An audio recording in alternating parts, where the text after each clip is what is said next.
So this is part of God's treasure, Noah's Ark in eastern Turkey. Now in Genesis 6, and God said unto Noah, make thee an ark, an ark. Methuselah, his name means when he dies, it will come. And I've heard some preachers say, well, Methuselah died in the flood. He'd be one of the wicked ones or something. What? No, he died, and they knew, okay, the flood's coming. The flood's coming. Because his name meant when he dies, it will come. He was the longest living person ever. God was extending his mercy, for people. Mrs. Wyatt said that some people did convert. Noah's preaching was not in vain, but some of them died before the flood. Okay, so they didn't have a chance to get on the boat. But Genesis 7 speaks of these animals coming to the ark on their own. This was a supernatural event. This was the last chance for people to get on board. They were coming by twos, by sevens. A supernatural event they could see didn't make a difference. It was a sign of the times. Do we have signs today? We need to be seeing something's getting ready to happen, isn't it? After 7 days, were all the fountains of the great deep broken up, the windows of heaven were open. They were laughing at Noah, for 7 days. It was bright and sunny. And then the floods came. Probation had already closed. When that door closed, it was sunny, wasn't it? It was nice and sunny, and that probation closed. They didn't see the rain coming when probation closed. Waters prevailed exceedingly upon the earth. Flood came and destroyed them all. And Noah built an altar unto the Lord, took of every clean beast, of every clean fowl, offered burnt offerings to the Lord. As a sidebar, it's interesting that the Chinese word for flood, when you write out flood, it means water together 8 people. That's how you draw out flood in the Chinese language. Interesting. But so we're going to look at this site. Could this be the real Noah's Ark? The Bible says the ark rested in the 7th month on the 17th day of the month upon the mountains of Ararat. Well, I guess that means it must come rest on Mount Ararat, right? No.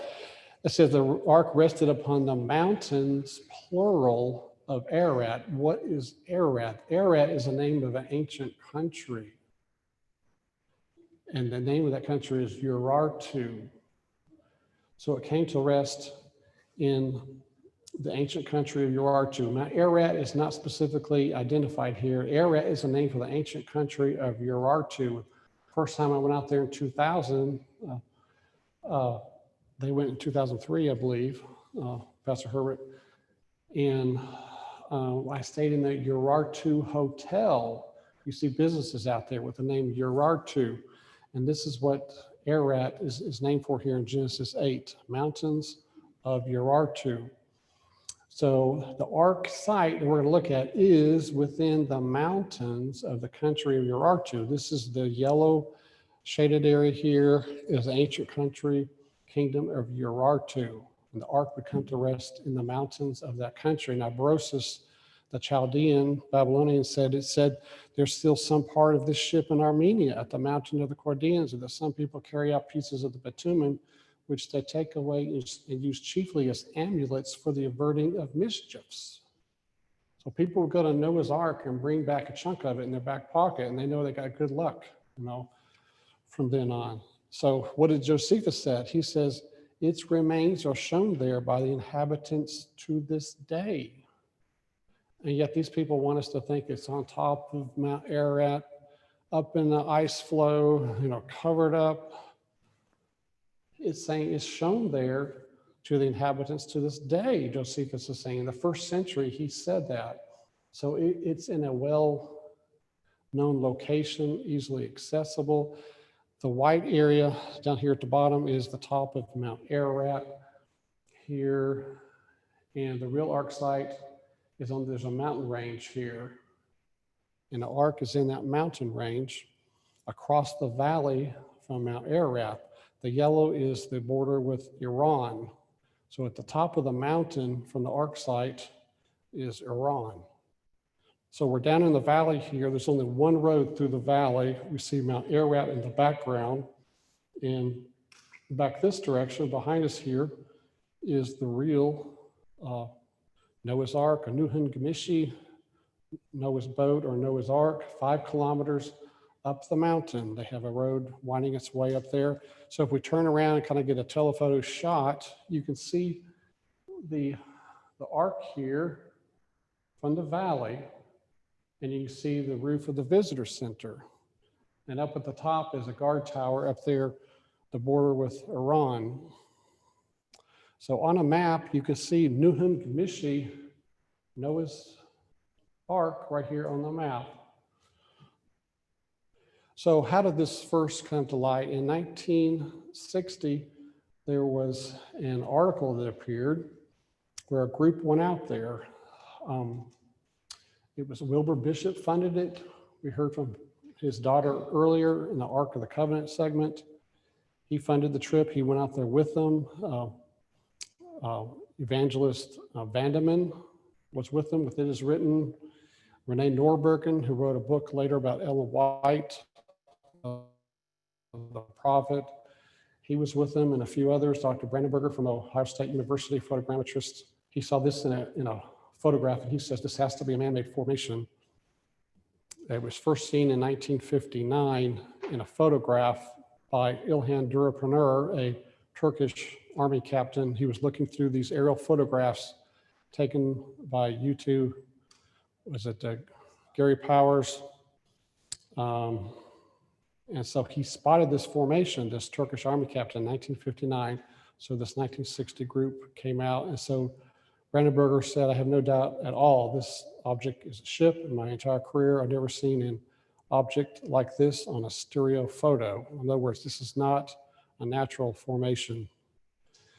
So they spent a day and a half there. They didn't find anything promising. Most of the team concluded it was an anomaly of nature, but a scientist on the team felt it needed more investigation. They were seeing, oh, this is 450 feet long. Or no, it's 515 feet long. They said it needs to be 450. If you use a Hebrew cubit of 18 inches, this site should only be 450 feet, but they're counting off 515 feet. So I said, well, this is probably not it. The problem is they were using the wrong cubit. They should have been using the Egyptian cubit that's longer, it's 20.62 inches, because Moses wrote Genesis, and he said, Moses, who was schooled in Egypt, that it was 300 cubits. Well, it's 300 of his cubits. Last still finds nothing that they recognize as evidence which would convince them or others that the ship-shaped object is the fabled ark. Again, finding nothing to bolster their waning enthusiasm, they abandon their quest and the site and return home. So this is a 1960 group. On September 5th, 1960, Life magazine reported briefly the results of the expedition, after which interest in the object generated by the quest wanes, and it slips into obscurity, to be forgotten and written off as one of nature's freaks, until the 1977 examinations by Ron Wyatt began. Ron is a nurse anesthetist and currently practices at Memorial Hospital of Nashville, Tennessee. He had become intrigued by the object when the Life magazine article of 1960 caught his attention. However,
reliable data had been misquoted in some of the books in an attempt to convince people that the boat perhaps was at a different site than it really was.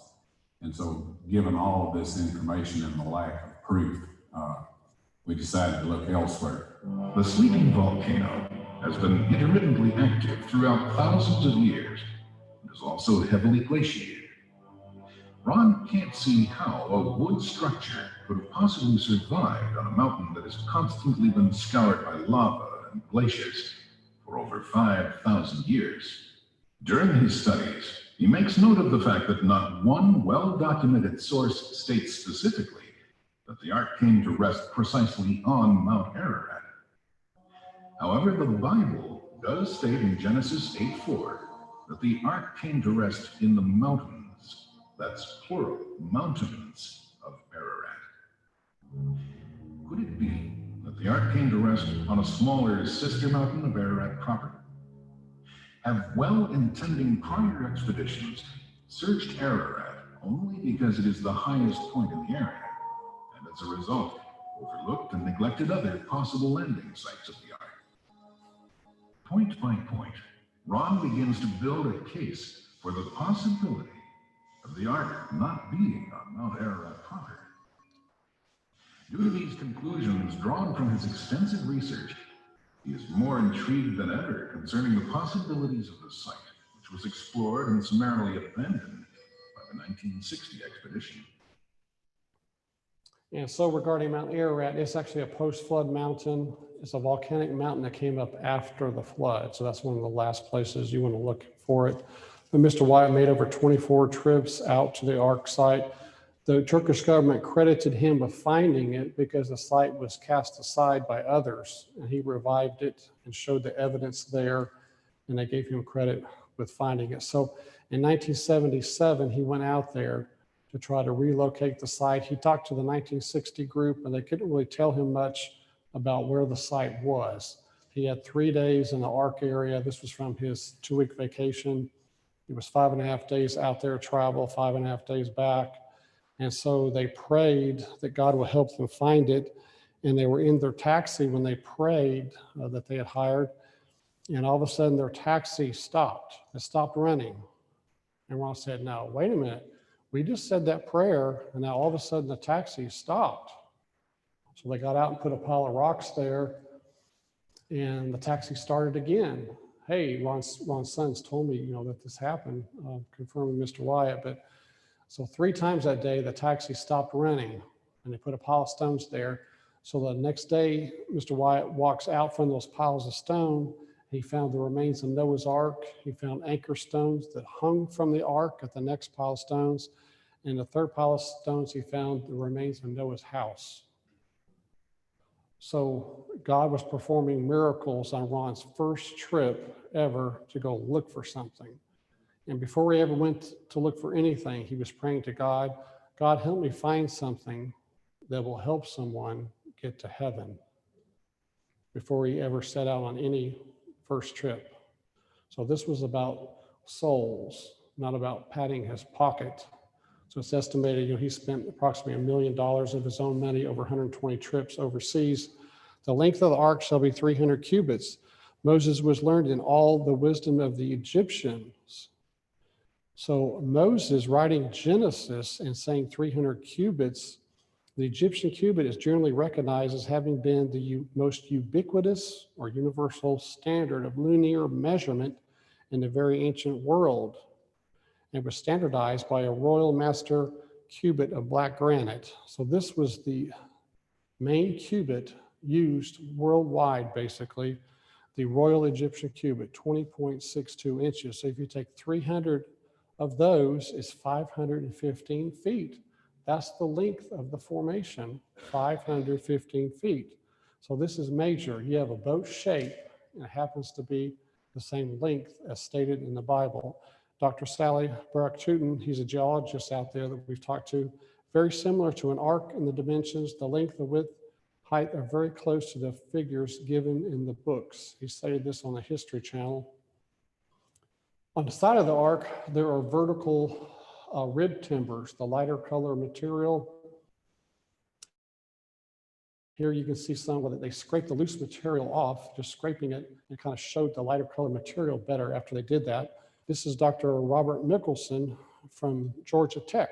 Have y'all ever heard of that? But he's an avid researcher of the site. I've been down here visiting him, and also went out to the Ark. And he's pointing out the vertical rib timbers and gaps between the ribs here, the vertical fissures on the side of the Ark. So the Ark came to rest up higher on the mountain originally, up here where the arrow is in the top left. And Mrs. White said that the Ark came to rest in basically an alcove of the mountain or mountains, and helped to steady the ride for the tempest-tossed passengers. And so this area up at the top of the mountain would kind of act as an alcove for the Ark to rest while the waters were still up at a high level. And then it came to rest there at that spot. And then when a mud and lava flow happened, it pulled it down to its current location down here where it says Ark. And you can go on Google Earth and see this area, see the Ark. So up at the top of the ridge, Mr. Wyatt found this stele, which has drawings on it. And it's basically a puzzle. When this picture was taken, parts of it it's been taken apart. It's kind of in different pieces. This is a bird here, like you see down here. And this is another one here. But if you put the pieces together, it makes this image of the mountain here on the left. It has a kind of a flat top, and it shows two birds. Then it had a boat shape with 8 people in it. And next to the mountain there is like a volcano. So there was an ancient volcano up at the top of the mountain at some point. Maybe there was a mud and lava flow that pulled it down to this current location. The stele was up there, the drawings we saw up at the top of the mountain. So it was pulled down, and then it got impaled on this rock intrusion here where these people are standing next to. This rock impaled it, and it kept it from going further down the mountain. I walked further down the mountain, all of a sudden it just drops off. So if God hadn't stopped it here, it would have just fallen off the edge of the mountain and been destroyed. So the top picture here shows the Ark when it was first seen, 1960, 1978. The ground level was up close to the top edge of the Ark. And all you could see was basically the top of the Ark. So Ron Wyatt and some folks back in Nashville were praying that God would send an earthquake and excavate it. And within a couple of weeks, there was a news headline, earthquake in eastern Turkey. And you see how the sides here have dropped. The soil around it has dropped like it's coming up out of the ground, the Ark. And so God did this so they could have better access to the outside of the Ark, where there's more evidence, there's rib timbers. I was able to find some evidence on the outside of the Ark. So God was assisting and, answering a prayer they asked, and he did it. So, we need to have faith, don't we? But so the right-hand image kind of shows it up out of the ground. This is where the ground is. This is almost higher than the Ark. And then the sides here are dropped down around it. This really drops around here. The Ark, is elevated when you walk around it. There's another drone picture of it. So this is from the rear of the Ark. You can see vertical rib timbers well on this right side. And then this would be the back of it. And of course, a pointed front. And then this is the back of the Ark. It's symmetrical looking. And in the center mound, it would have the decks in there. But Dr. Eckergol, archaeologist, he's the dean of archaeologists in Turkey, said, at any rate, it is a ship, an ancient ship. It must be preserved. The Bible tells us about metals that were used before the flood. Tubal-Cain, an instructor of every artificer in brass and iron. This is before the flood. And so, could there be metal in the Noah's Ark site? So Mr. Wyatt brought some metal detectors. He was getting metal readings on the Ark site. And this is a fossilized rivet. 1991 tour group was with him when this was located. It's a 3.5-inch diameter rivet. Last June, we found this very impressive rivet. And if you'll notice here, the plate itself is just a little more than 1/4 inch in thickness. It's approximately 3.5 inches in diameter, the plate itself, and then the shaft of the rivet is roughly 1 inch to 1.25 inches in diameter. And if you'll notice here, it was struck while it was hot and flared out the end of the shaft so that it would not slide back through the hole in this washer. And this shows that their abilities to use metal was quite advanced, quite sophisticated, and folks, there are thousands of these rivets on this boat. In fact, at every joint where the wooden structures are held together, they're held together by large metal plates, which are predominantly iron, and then these rivets. And so this is a fossilized iron object that he found there on the site. It contains 11% iron, 30% replacement silica, like it was partially replacement. Now this is a picture from 2000 up on the deck of the Ark, and you can see a rectangular plate underneath my metal detector there. This rectangular shape here. Then it has these round areas here, maybe 6 of them there. There's a couple of them left on the object. And then this is a spot where I was getting some metal detection.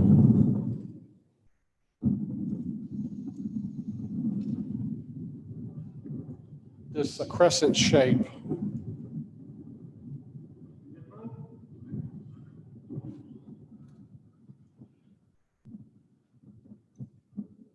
I know it doesn't look very exciting, but had it tested in a lab.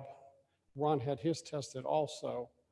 And so the lab report said that it had 8% aluminum metal and 1.5% titanium metal. Those are man-made metals. So this object contains man-made metals. It's on the side of the boat shape. Its exact length is stated in the Bible. And aluminum metal, titanium metal, both man-made. And so this is telling us, hey, this is a man-made object. This big object that it's on is a man-made object. Now, Britannica says because of its chemical activity, aluminum never occurs in a metallic form in nature. So aluminum is not found in nature. It's a man-made metal.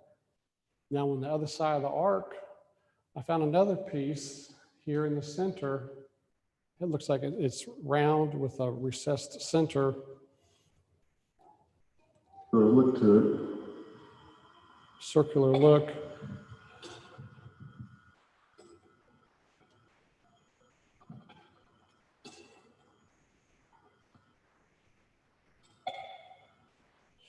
So again, I had this piece tested. It also had the 8% aluminum metal and also had 1.5% titanium metal. So they were consistent. Both pieces, opposite sides of the Ark, had the 8% aluminum metal and titanium metal. Ron Wyatt's piece was also tested. It had the same results.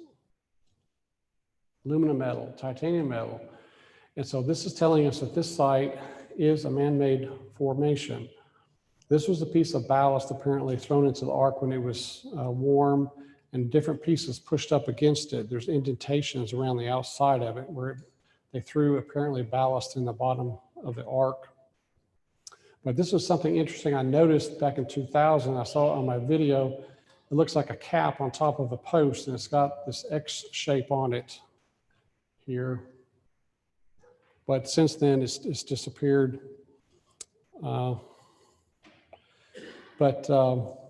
So there were Ron's taxi stopped near the anchor stones. This is called the Village of Eight. We see Mount Ararat in the distance. This is about 15 miles from Noah's Ark on down the valley. We're heading west away from the Ark.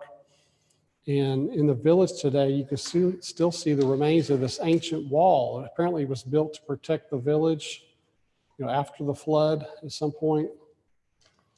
And here the wall's in better shape, but this is really the last of it that you can see. There was an earthquake around 2004 or so, and it tore down a lot of the little homes in the village. And the government had to come in and build homes for these people and then give them a bill. But in this image, we can see they're about 24-inch diameter mud blocks that make up this wall. It's really interesting. Ron thought maybe it was built because, a lot of these animals are multiplying, the big cats and stuff. And you need a wall around the village to protect everyone and so forth. So this wall is really interesting. This could be, the most ancient man-made wall, there is, period.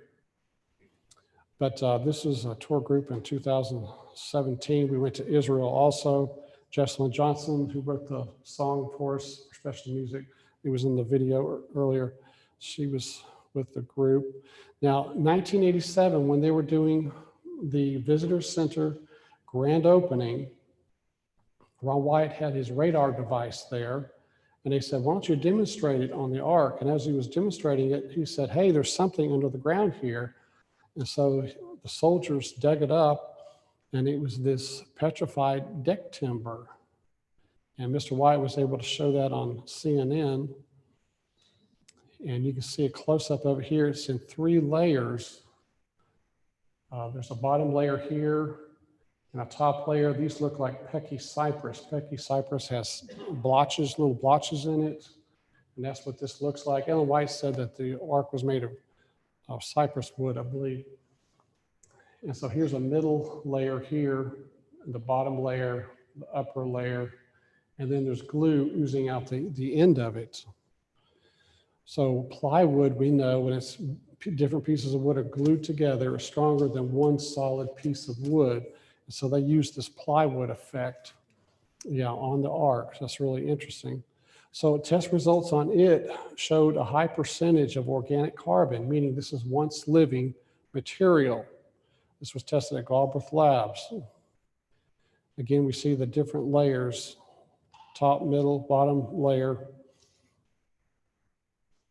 Now, Ron's is on the Ark site. This is around 1991, and he's talking about the alignment of the rib timbers or vertical posts around the Ark. I believe he's standing inside the Ark here. We've been excavating, and right behind me here, you see 2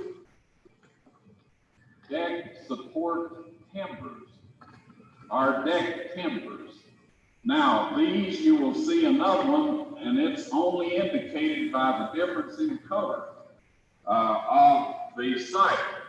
This is one of the things that many people miss when they are investigating an ancient artifact. They expect too much, and consequently they miss seeing what is there. Now there's a light colored lump up here. This is a vertical timber in the mold. Right behind this deck beam or deck timber is the end of another timber, and right to the right of it is yet another timber that was part of the massive railing that went around the boat. Right below these deck beams are deck support timbers that go down vertically and support this. Now, earlier on, exactly opposite to us were the counterparts of these timbers. However, that has fallen into the gully and is lost. So we're hoping that we can do something rather quickly to stop the deterioration of the back end of what's left of the boat here. But as you progress around the side of this, at even distances, you find these darker spots on the bank. Each of those represent what's left of the timber. And the radar scan, of course, shows that timber under the dirt that, of course, you cannot see through yourself. So anyway, all around the perimeter of this boat on 9-foot centers are massive rib timbers. We were able down in the lower part of the boat to retrieve one of the deck planks. This was fossilized and in quite good state of survival. Now, Ron tells of drilling into a chamber. It's about a 5-foot drill hole that he made. And this is a picture I took of it. Shows that there are chambers in here that have not collapsed. There's others that are filled with mud and debris. We have found in these chambers animal hair. We have found a petrified antler. Now, I have all off, they are shed periodically and doesn't hurt the animal. They simply grow another one back. We have found fossilized animal droppings, which are referred to in scientific jargon as porpolites. So all of those things have been found here, plus pierced anchor stones of the appropriate size for a 515-foot boat. So there is overwhelming evidence that this is indeed the remains of Noah's Ark. Now, these are also accompanied by inscriptions in the Sumerian script, in the Deuteronoman script, and in the Hurite hieroglyphics. So all of these things say that this is Noah's Ark, and having been a student of archaeology for some time, as you can tell by the hair color I wear, this is more than is required to identify an object. There is no reason for anybody at this point in time, if they are informed about what is out here, to conclude or to say that this is not the remains of Noah's Ark. So what did he pull out of the chamber? This was a core drill that he did in an open chamber, and he pulled out a coprolite, which is animal dung, petrified antler. Here we see a better picture of it here. Also, there was some cat hair that he pulled out, some red human hair, and also some material like fiber optic. Light hits one end of it and it goes out the other. So those are some things that using a rake device, he was able to pull out of that chamber. Now, the Turkish government officially recognized the site as Noah's Ark. The governor here is meeting with Ron. There have been a number of books published regarding the site, tourist brochures, various books.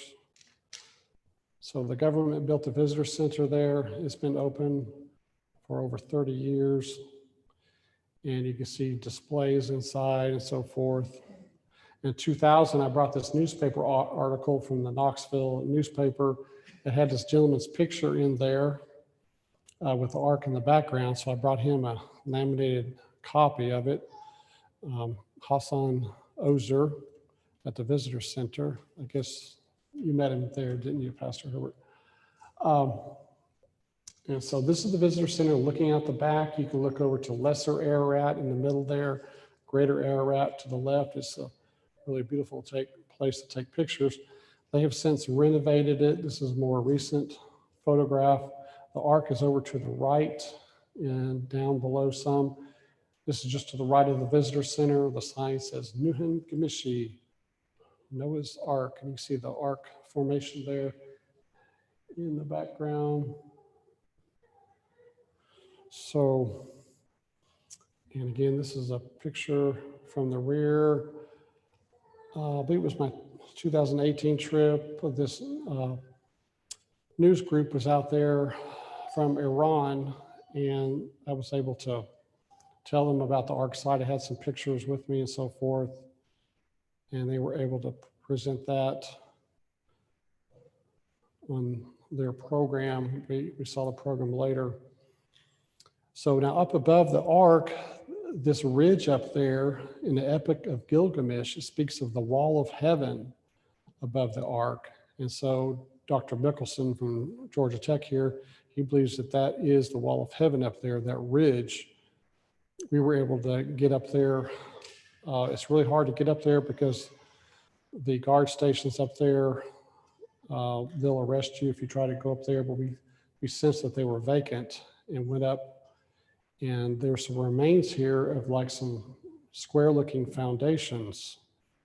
It could be that this is really a holy area, you know, to be near the Noah's Ark site, you know, in ancient times and so forth.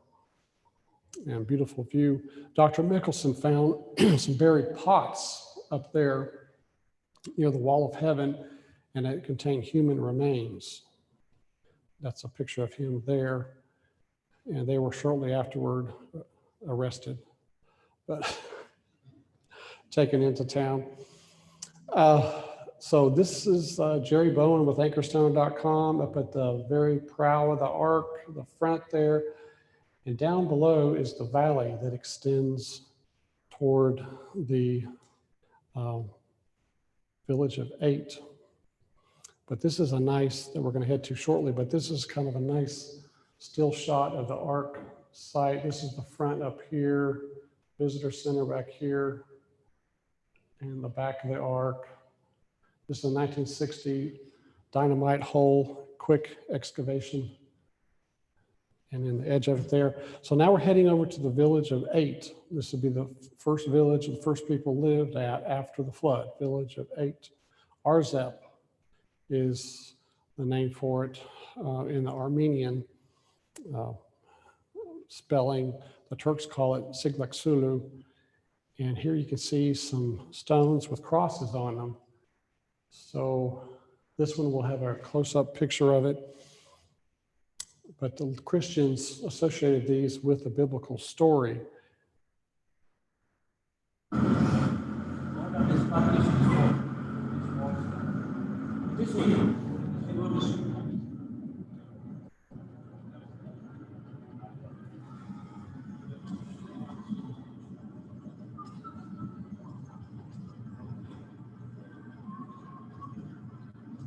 Mount Ararat.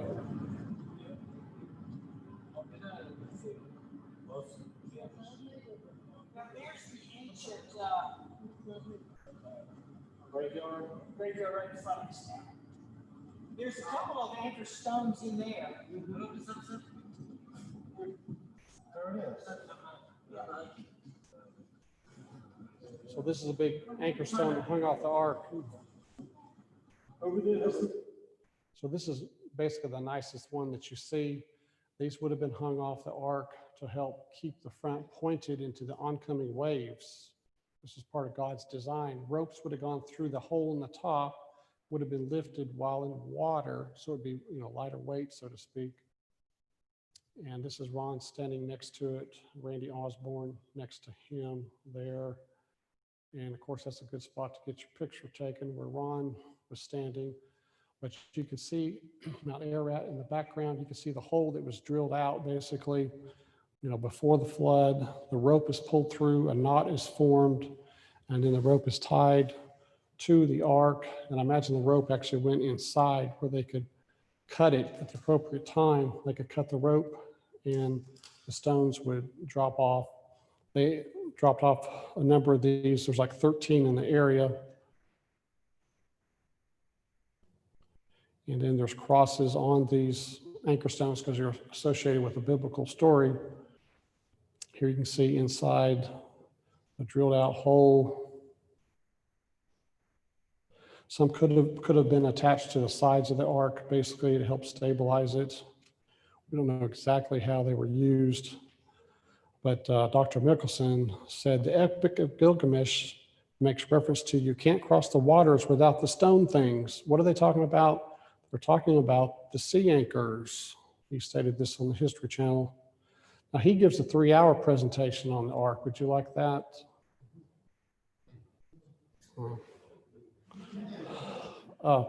No, he does great work. We appreciate it. And so we went into one of the villagers' house there. We have chai tea. Normally when we go to the village, they're very friendly.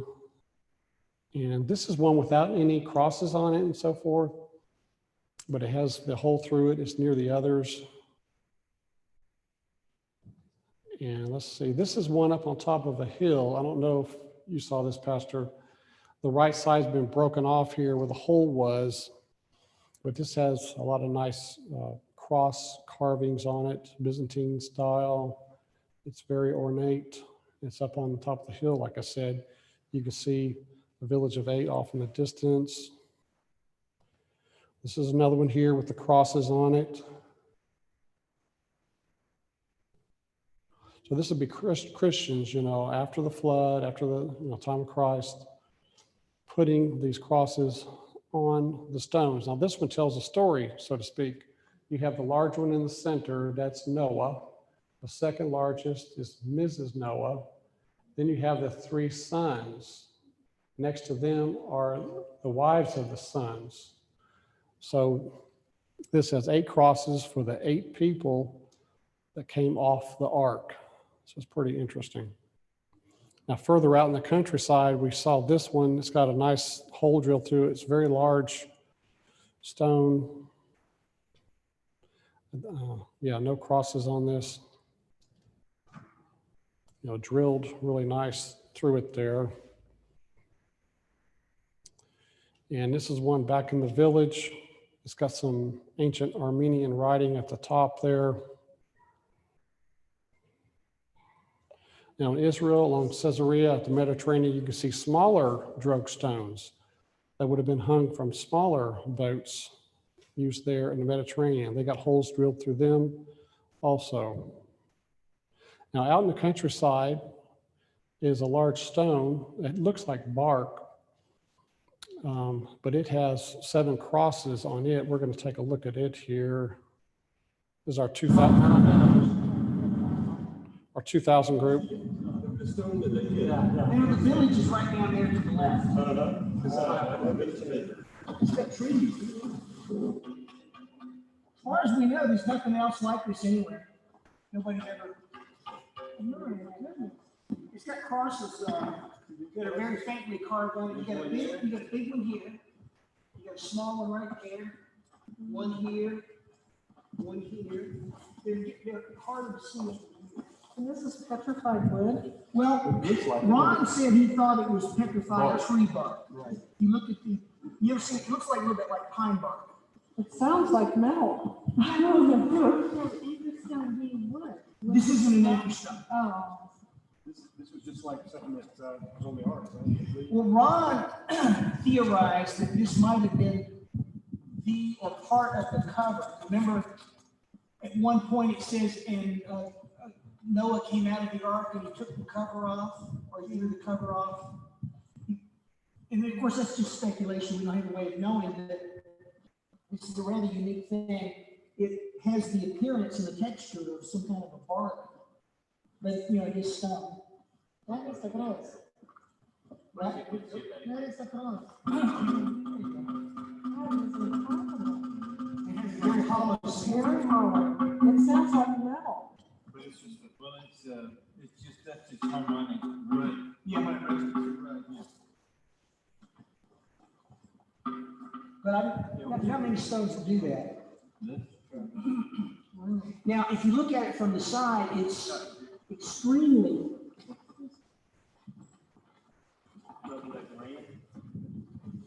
I don't know. If we had something to compare it to, it would be one thing.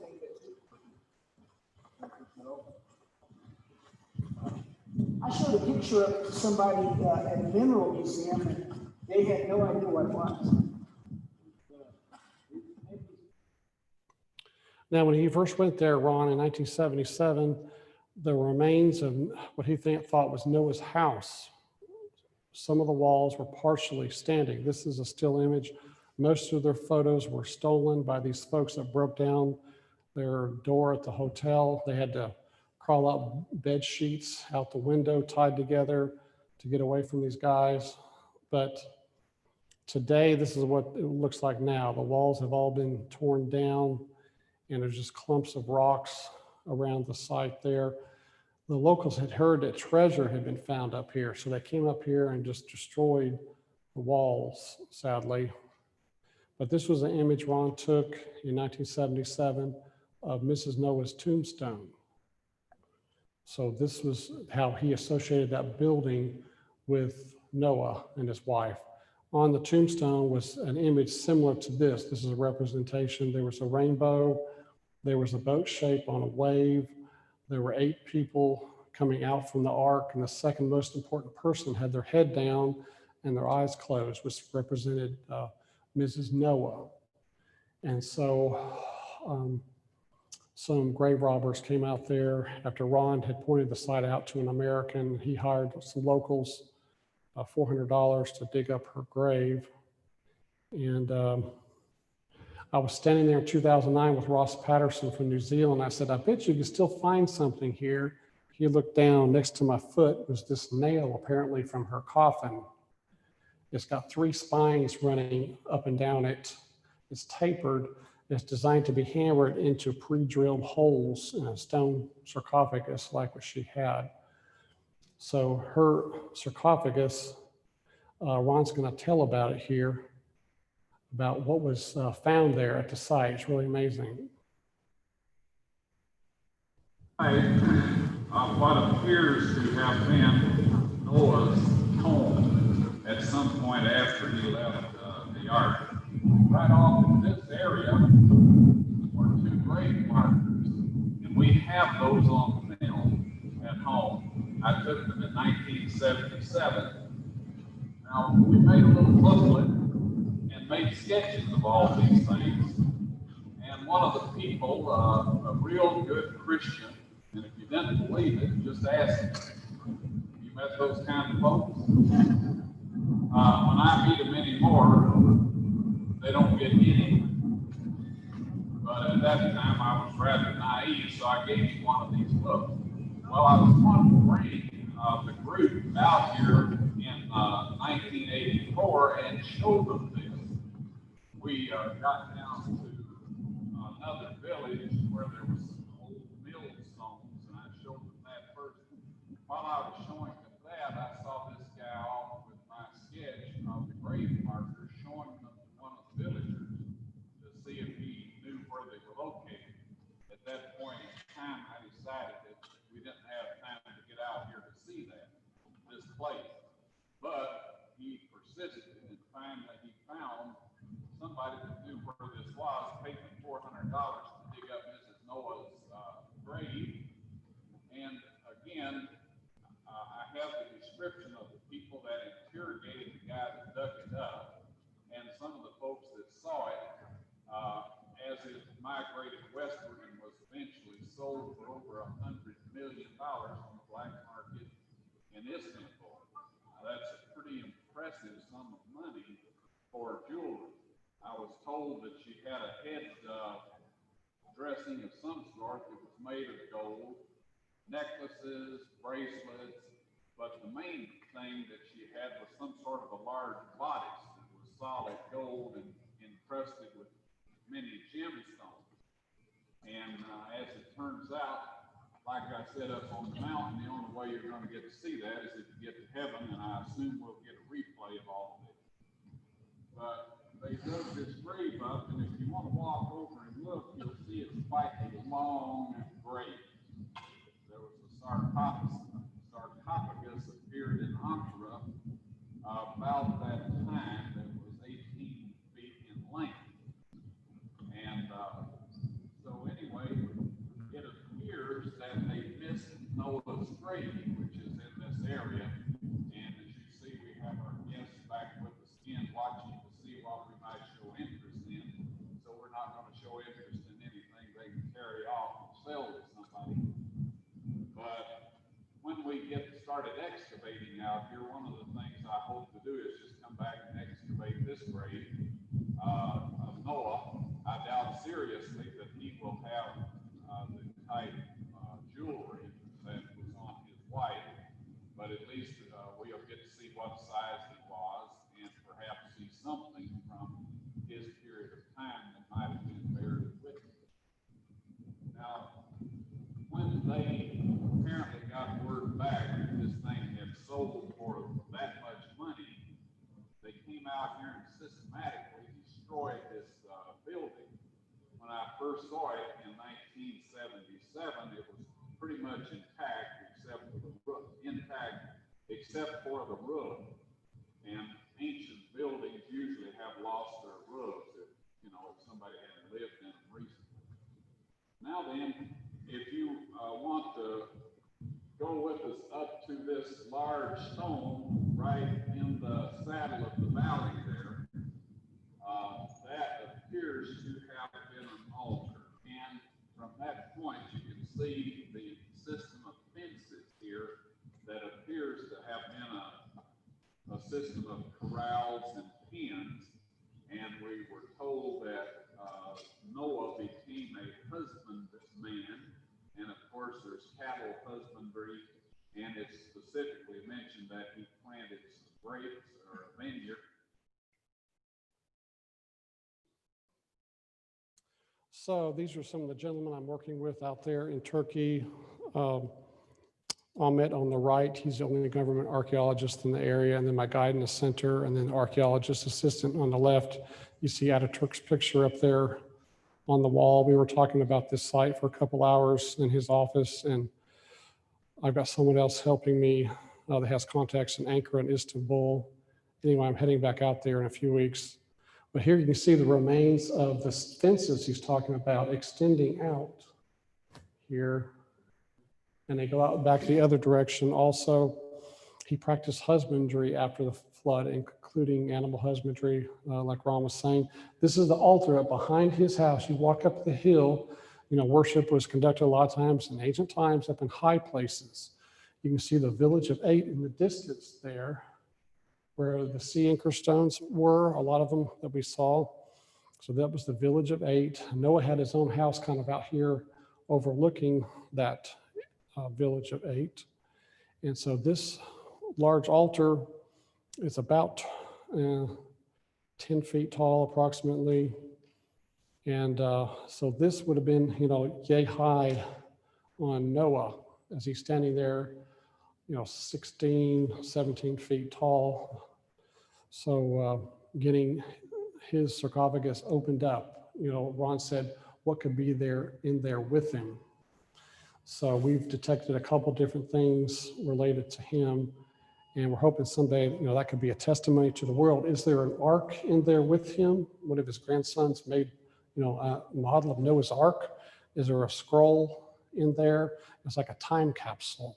Get this thing opened up. You see this huge skeleton to start with, and then what else is in there with him, is the question. So this was 2018, the police took us to their office when we arrived out there in Eastern Turkey. They were going to interrogate us. But I had a book on Noah's Ark and it had my picture in it. And this is Noah's Ark, and then I finally got our guide to come in and help us. But anyway, and then I've been stoned out there at Noah's Ark too. So it's full of thrills. You got to come and check it out sometime. But our next program, when will it be, Pastor? It's going to be on the Red Sea crossing on Mount Sinai. Are we doing it now or later? You want to do it now? Okay. This is as a 2-hour film I put together. I showed it in 4 pieces over here with Michael Rood's Shabbat Night Live in Charlotte. It's got video, starts off in Egypt at Saqqara, where Joseph built the first pyramid. And then we cross the Sinai, like the children of Israel in the Exodus, crossing the Sinai. You'll see how level it is. And then we go to this distant Red Sea crossing location, the Gulf of Aqaba, the eastern side of the Sinai Peninsula. And we see the chariot remains in the waters there. And we have a couple individuals who've been diving there and have found chariot parts. They're telling about what they found, including Ron Wyatt's sons. And then we go over into Saudi Arabia, where I got that film footage back in February, March of this year. We'll see the split rock like you see here. We'll see Elim, where there's 12 wells, 70 palm trees. We'll go to the beach there where they crossed. We'll also go, of course, to Mount Sinai itself. You'll see the blackened peak. There's an altar at the base of the mountain. It's really fantastic, really impressive. would have been associated, with the tabernacle. And we'll see the golden calf altar stones that were piled up, huge pile of stones, and the golden calf was placed on top of there with Egyptian-style Apis bulls on the side of it inscribed. And so anyway, so we're getting ready to head there next. And then the very end of it, we'll take a quick look at the Kadesh Barnea, about 6 minutes of that, and Mount Hor, about 6 minutes of that. But let me check out of this.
Split rock.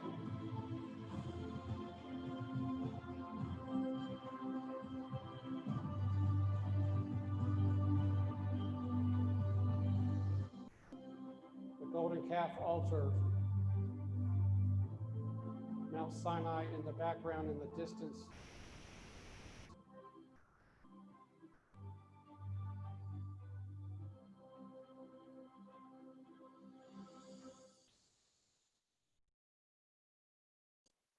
And Israel dwelt in the land of Egypt, in the country of Goshen, and they had possessions therein, and grew, and multiplied exceedingly.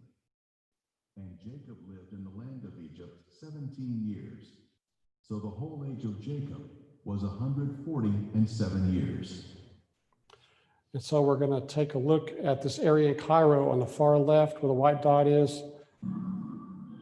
This is in Cairo, the southern area of Cairo. You see the ancient world mixed with the new.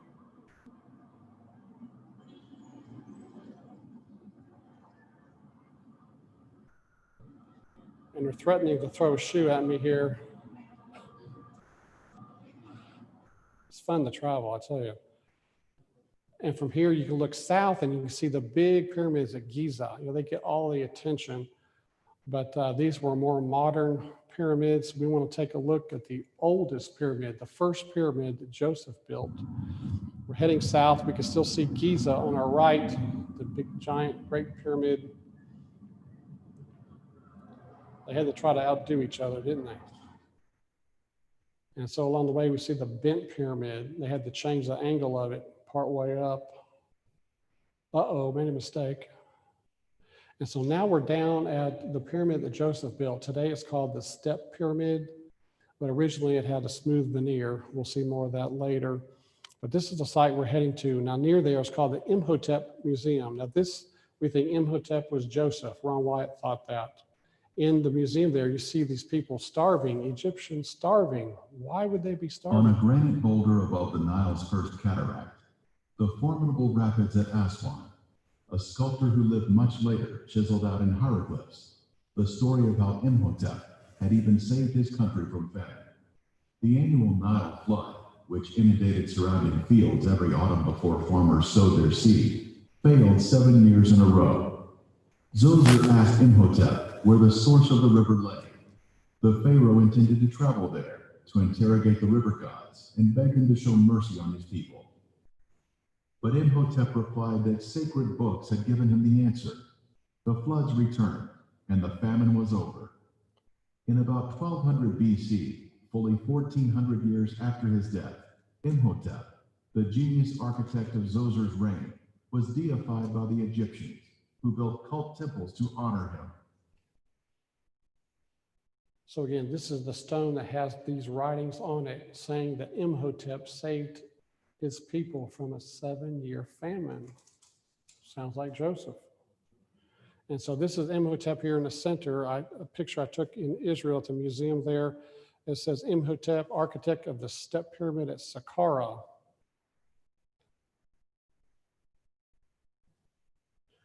And so now we're pulling up to the step pyramid complex there. So he was the first one to make a pyramid. And this is the entrance up here. There's just one door that enters the area. This is where folks would come in to purchase grain. This was a grain storage site, among other things. And these are the columns you first enter. When you walk in, there's these columns on either side. And in between the columns are areas where they could be selling the grain, different vendors, different languages. Some people say this looks like a corn cob, corn with the corn kernels there and so forth.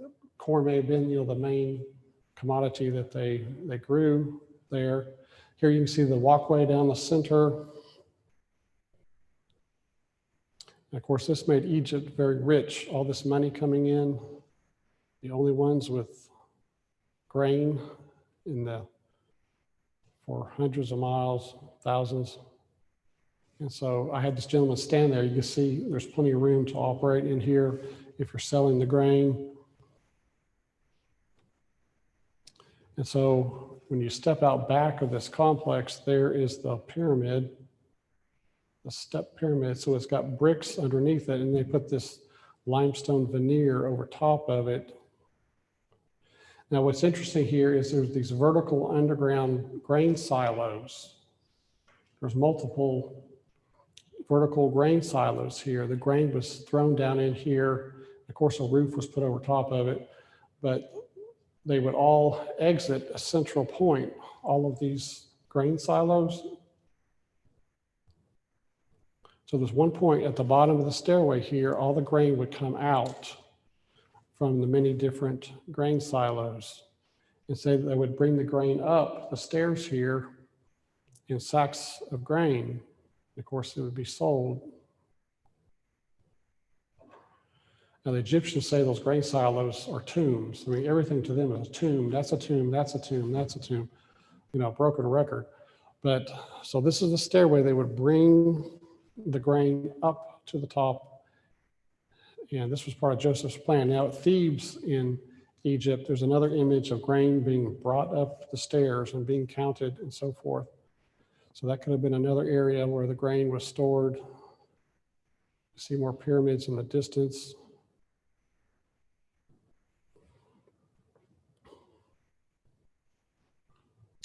And then looking back over to the pyramid.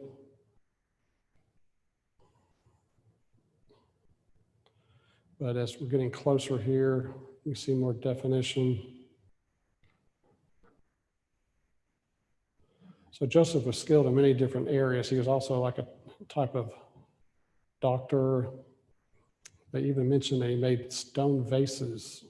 I think they were translucent vases.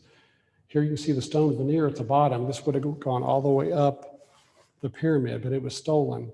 Now, in another part of Egypt, they showed these Semites, these Hyksos foreigners with lighter color skin and multicolored clothing. They would be the children of Israel. Now, these guys opened the door for us.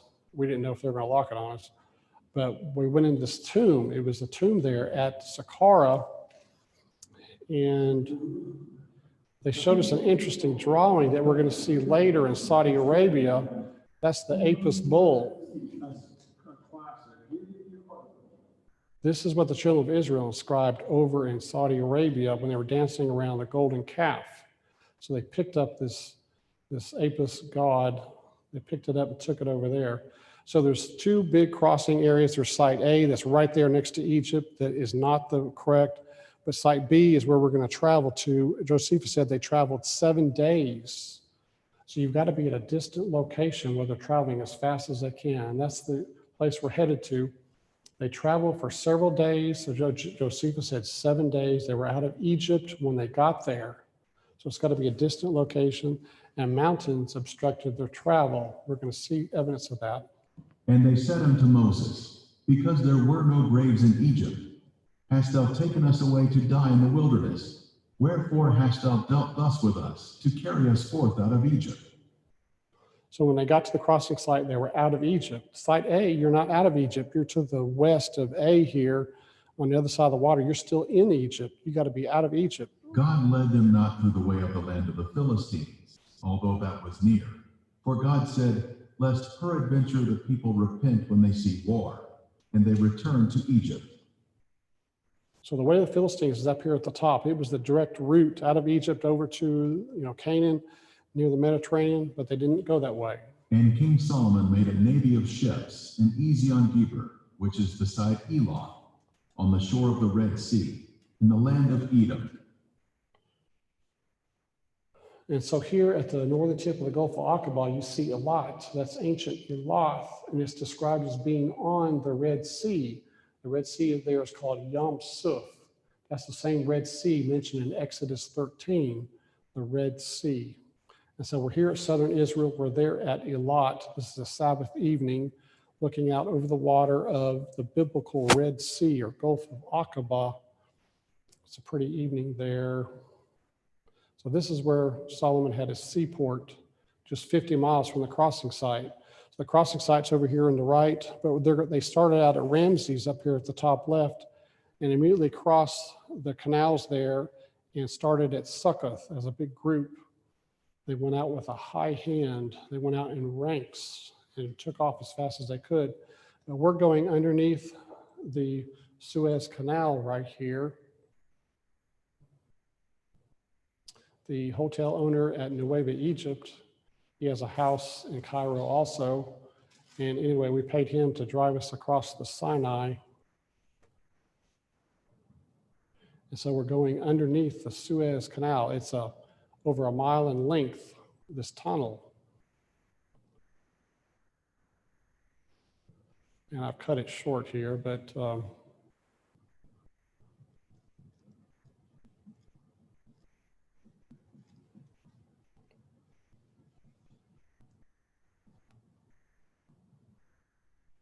you go through the tunnel, you come out the other side, and you've just changed continents. You've just left Africa, and now you're in Asia. So a quick trip, and we're now going back up. And so we're headed out. Now we're going to head out across the Sinai Peninsula. The children of Israel would have been going as fast as they could. Basically, fleeing for their life. They may have traveled about 23 miles a day.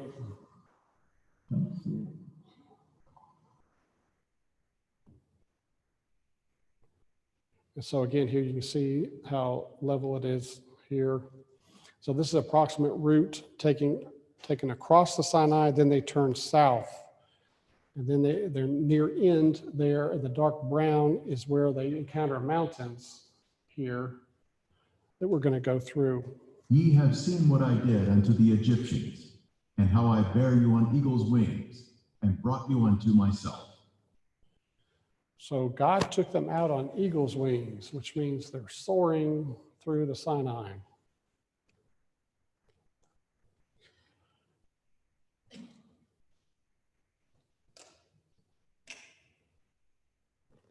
And again, you can see how level it is here, and it's basically hard pack material. After the Passover, the children of Israel went out with an high hand in the sight of all the Egyptians. They went out with power, heading out right after the Passover.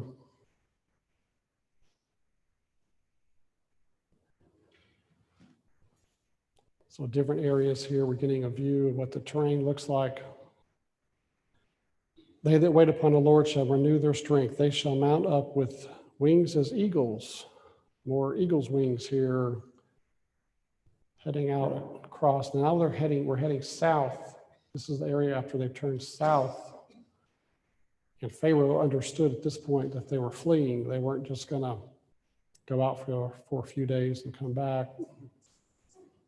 You know, they tricked Pharaoh. So Wadi Watur, this wadi extending up to the top right, they came in up here at the top and made their way down this winding canyon or wadi. And we're going to drive through it here.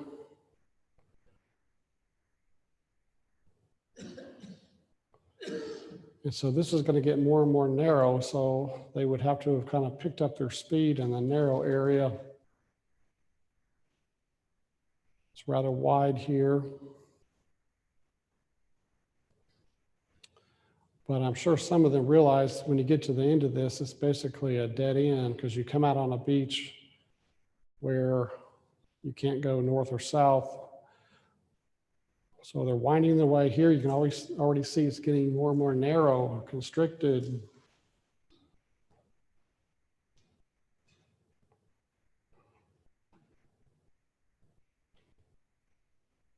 He, Pharaoh, was delighted with the blunder they were making respecting their line of march, thinking that now they were hemmed in, having no way of escape whatever.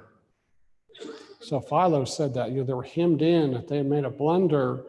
So Pharaoh thought, this is a big blunder. I've got them now.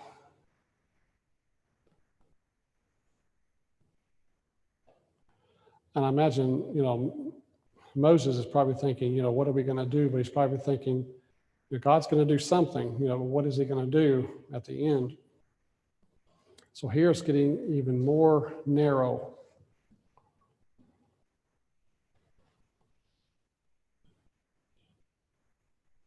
They are entangled in the land. The wilderness hath shut them in. So that describes the situation they're in right now.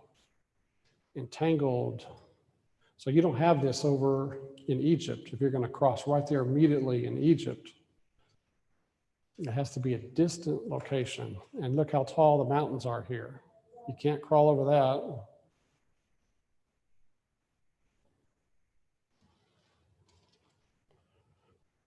For there was on each side a ridge of mountains that terminated at the sea, which were impassable by reason of their roughness, and obstructed their flight. So this again describes their situation, the mountains.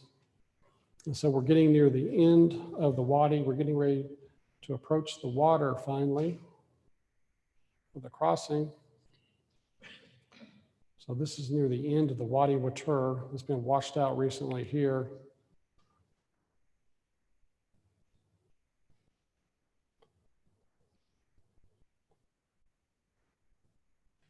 So this crossing lesson is one of the things, Wyatt found. He was reading a lot of patriarchs and prophets, helping him figure out this site.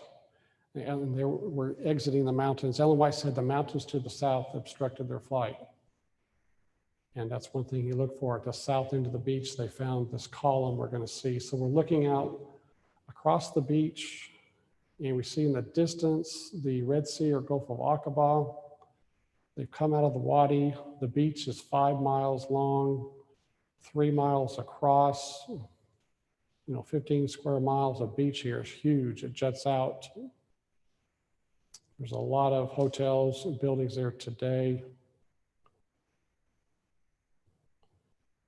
Having accomplished together a long and desolate journey through the wilderness, destitute of any beaten road, at last arrived at the sea, which is called the Red Sea. So a long and desolate journey, Philo says. That's what they just went through.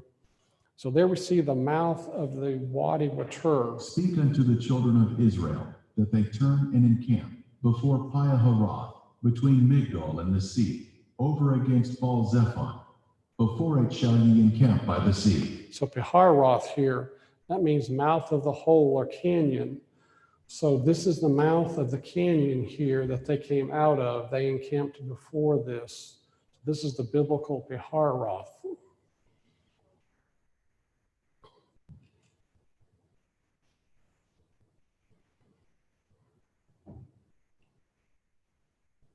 So Ron's sons are going to talk about their visit there. He rented the airplane, didn't he? Yes, we did. Research. We did do that. He was interested in trying to find the site because scientists always kept trying to say that they crossed in the Sea of Reeds, which was ankle deep at a certain time of year and stuff. And Dad wanted to prove that it was a miracle. And so he tried to trace their steps from Egypt. And basically he did. He got an airplane and he had this guy named Moses, actually. Yep. That's no lie. We hired a pilot in Elim, and his name was Moses, and he flew us up and down through there, and Dad told him what we're looking for. We're looking for a valley that goes all the way through the mountains from here, from the Sinai Peninsula to here. And the guy said, oh, yeah, there is one. And back then, there wasn't a road even down it, but now they have a road down there all the way through. It keeps washing out all the time. But anyway, we found that, and it was perfect description of what the Bible said, is they wandered through the valley and got turned. They couldn't get out. The Egyptian army was behind them, and they couldn't turn around to get away, and they couldn't climb up over the mountains to get away. And basically, they had to keep going towards the Red Sea, and they were cut off. And so we pretty much knew that that's where it had to be. And so we're there at Nuweiba, at the middle of the peninsula there, the large beach, and our guide is taking us to his house for some chai tea. Welcome. Thank you. Hi.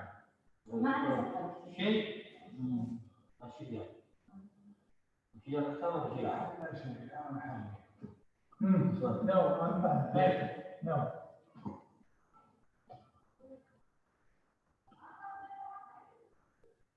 So we're driving around the area there at Nuweiba. It's a poor area.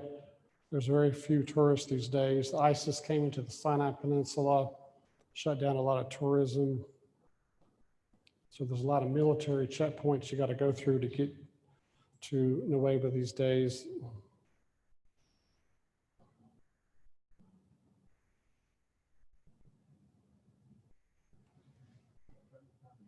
Most of the goats eat trash, so they get their meat and milk from the trash in the area. So here is an ancient fort. It may not be old enough necessarily for the time of the Exodus. It could have been a previous fort built at this spot. But Migdol, in the previous verse that we saw, Behiroth, Migdol, then that means fort or fortress. So this could have been a site of an ancient fort on this spot. In the center is a well, which is very valuable to build the fort around it.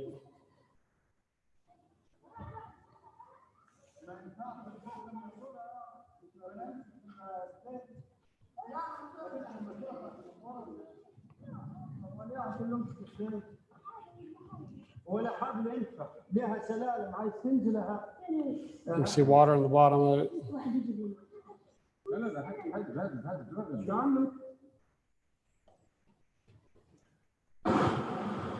So we're at the edge of the water there.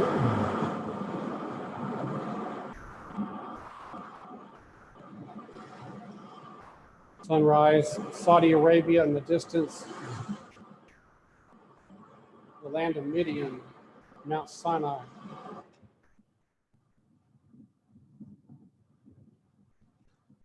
Looking to the south, now looking to the east, Saudi Arabia.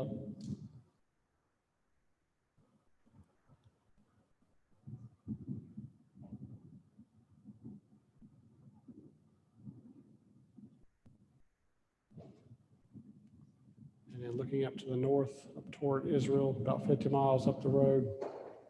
So from here, we can look and see this column that Solomon erected down near the beach.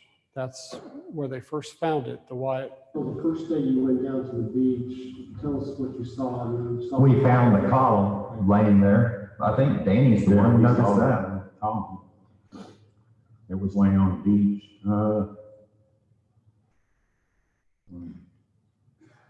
Well, later out, yeah, that's pretty much all we saw, but that's why Dad thought that could be the spot, because he remembered reading that Solomon put up a pillar on either side. Yeah, and he had looked at some of the, whatever those maps are, underwater maps, and he found that the smooth place all the way across, and that the wadi was right there that went all the way through. Because everywhere else in the Red Sea, there's coral just, everywhere. There's no flat place at all. It goes down and drops off real sharp. And so we're driving over to the column. Ron Wyatt found it in 78. He showed it to the Israeli army that was occupying the Sinai Peninsula. And so they picked it up and moved it back from the water and set it at its current location, set it in concrete. So they've helped to preserve it by setting it up. And so Solomon put a column here, and also on the opposite shore, he put up a column to mark the location of the crossing.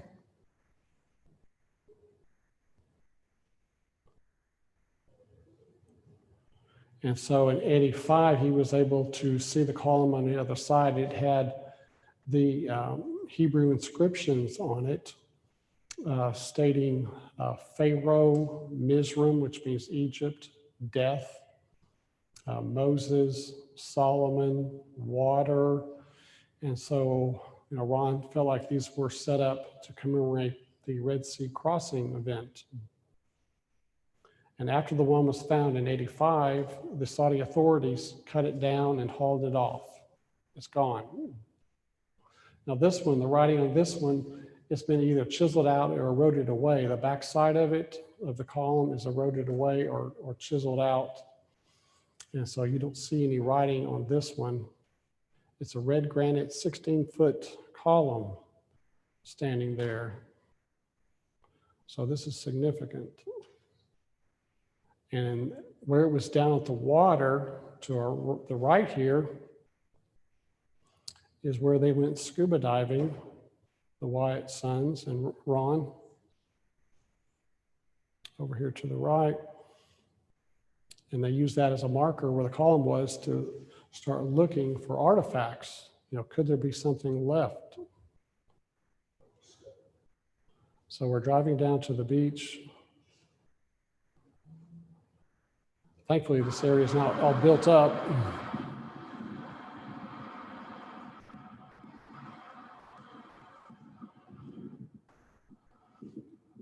Now, the beach there has an appearance of melted sand where it's been hardened and melted.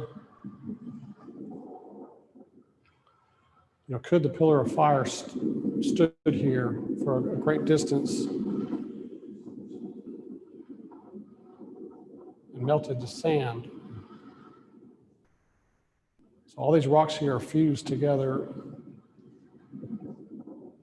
Saudi Arabia is in the distance, but it's a hazy day. You can't see across on this visit.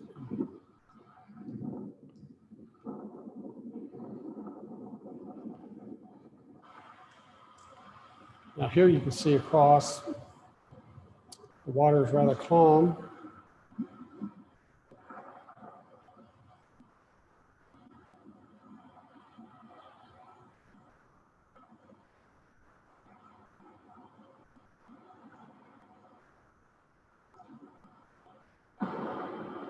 Now in the foreground, you can see the smooth looking rock where it has the appearance of having been melted.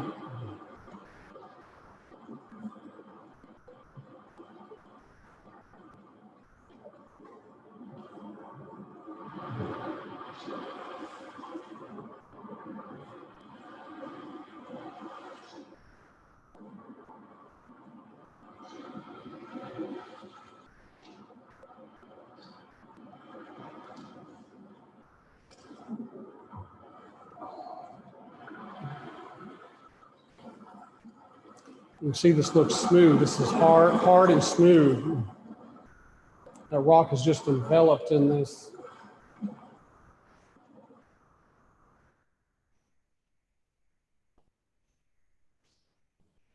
And this is not as smooth, but you can see how hard it is here. And John's gonna use some of his tools to break the rock.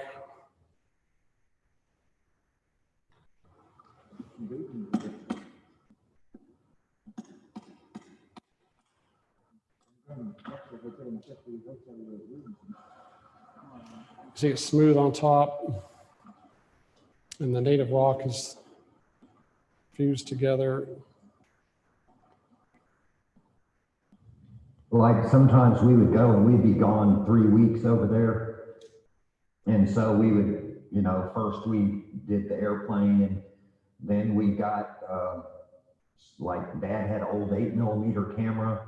The very first time we went scuba diving in there, and we had metal detectors, electronic ones with batteries in them. And Dad just put the camera in a plastic bag and took it under the water to try to take pictures. It didn't work, drowned the camera, you know, ruined everything, ruined the metal detectors. You know, it wasn't, we were total amateurs at everything except for believing. We're good at that, that was it. That's about it. But So this is a human femur. There's been a couple of these found at least from the Egyptian army. But I did dive on the wave side several times, probably about 500 dives by now. The first time I dived was in the end of 1996. Wyatt took me there with Leonard Willer, actually. It was the first time I dived, the first time I met Leonard. And they very kindly invited me on that dive. That was December 1996. And the last dive I did was February 2011. So, yeah, I believe I've seen chariot pots in the bottom of the Red Sea there. We also dived for Tim Mahoney, for Mahoney Media, to try and get some footage for the Exodus conspiracy.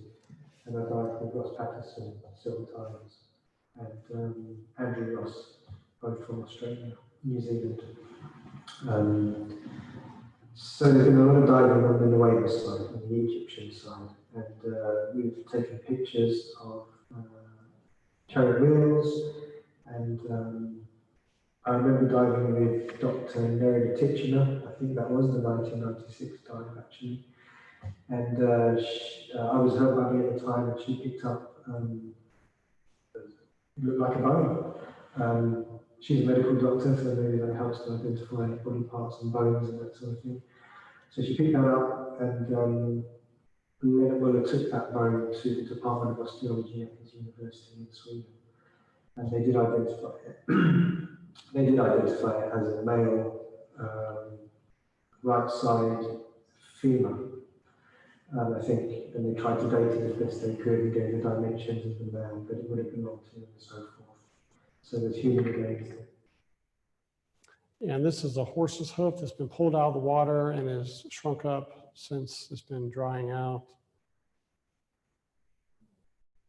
And then this would be possibly an 8-spoke chariot wheel. It has a raised center hub. That's one of the key things you look for, is the raised center hub. There's a round shape and so forth. And then this has got, again, the center hub, and it's got 3 or 4 spokes coming out from the center, 4, 6, and 8-spoke wheels. Around about the same dive, I think 1996, that Eric Lemke from America was diving with a young man called Rory. And they'd been diving quite deep for a while. They were about 28 meters as well. And they found what they described as a bronze wheel.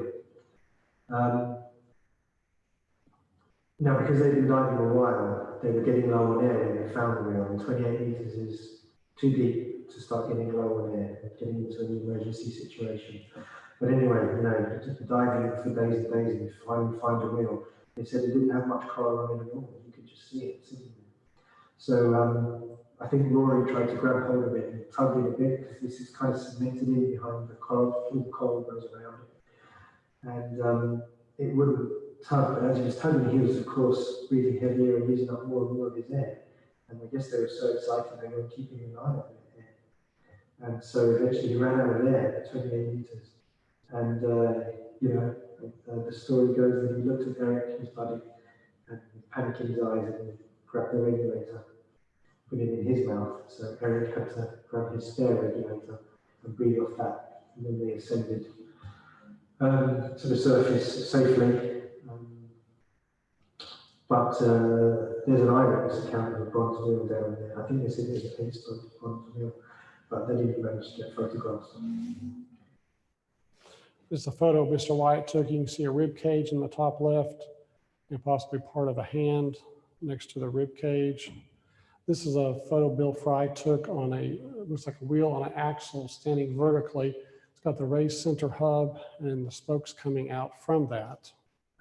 There's another wheel which we also found on that 96 time. And I believe it's a 4-spoke wheel. And I think one of the spokes is missing, so you just see the 3 spokes. But you've got perfect right angles there. And then where the wooden rim of the wheel would be has eroded away. But where you've got the hub, that would be made of metal, so that's what remains. And that's in quite shallow water. So when you dive with underwater metal detector, you can go over all the corals and you don't get any reading. And then when you go over, obviously metal or iron or whatever, you do get a reading. So that's the way you know that if you've got a wheel shape and you get a strong metal reading from it, then that would be the difference between just a round coral and something that could potentially be a chariot wheel. And so this is Aaron next to another chariot wheel. It's just got the 3 spokes coming out from it. But these would always have a metal center hub and you can run your detector over it. Now the White Sons are going to talk about one of the 3 gold wheels that they experienced. We actually did go scuba diving. Dad bought 2 little underwater Kodak cameras. And that's what the underwater pictures were taken with. I took a picture of 3 different wheels. The golden chariot wheel picture got drowned in one of the cameras. And the other camera had a bunch of chariot wheels, but not the gold one. Me and Ronnie went down and We touched the gold chariot wheel. Yeah. Somewhere around 180 feet. Yeah, it was Right around. like Ronnie said earlier, we were swimming about 35 feet where you can stay all day, whatever, 32 feet. So we were really just swimming around, and if we saw anything, we'd go down. And they were covered, there was a lot of coral on and stuff. There was an upside down chariot box that we took pictures of, and the coral was all grown over it, but you could tell the shape of it perfectly. And you could see even like some of the pictures now that they got over from the Saudi Arabian side, the wheels standing up on their axle, there's stuff like that there in the round coral thing. It's just obvious that that's where it was. Of course, these were scattered parts and pieces on the Israeli side or Egyptian side. And when we first went, it was Israel, and then they had to get the land back to Egypt. So kind of switched hands there. But there were very few parts on the Egyptian side, and my dad figured that due to the Bible story that when God drowned them, that the water came from behind them, the Egyptian army, and shoved them towards the Saudi Arabian side. And therefore the people, children of Israel, got to pick them clean of their gold weapons. Because shortly after that, they had a fight with the Amalekites or something like that, and it says they smoked them with a sword. Yeah, and they had no swords. So it makes sense. And it says they saw their bodies washed up, I think. And so this is one of the other gold chariot wheels. It has a clump of coral on it, but it's not necessarily attached. We're told that there were 600 choice chariots and all the chariots of Egypt that were swallowed up there.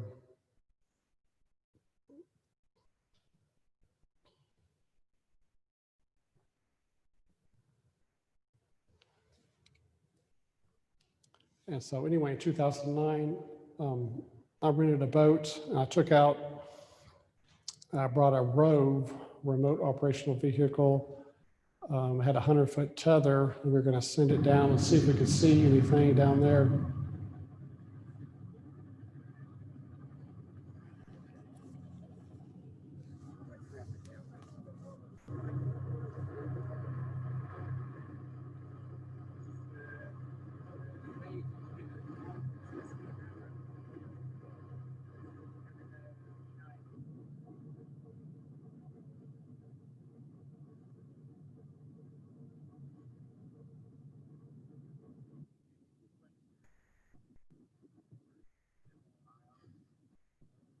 So we're near the Egyptian side. We're going to launch the rove. The problem here is you cannot put an anchor out. So the boat is constantly drifting. It's usually headed south. All right, Kevin. Let's do it. We'll drop it off over here. Let it all out. And then go down. I mean, It's difficult to get a right position because the drift is fast. Right, sure. Are you ready? Yeah.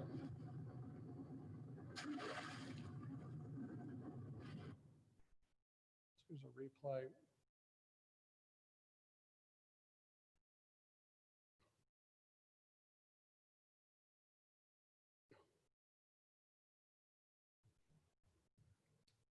And so some of these objects, I mean, could be from Pharaoh's army, but you can't tell. You have to really look for these chariot wheels. But I was able to operate about 3 hours as we were drifting around. I had limited control of it because the boat was pulling it.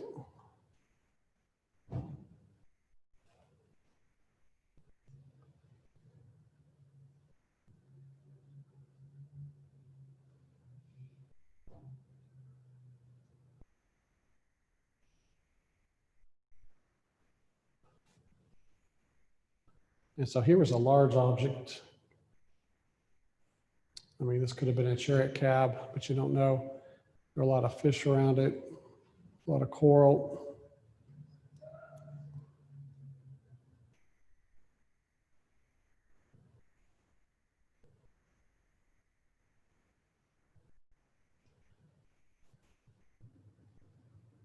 And so I'm up top trying to control it. It's got left, right, up, down controls.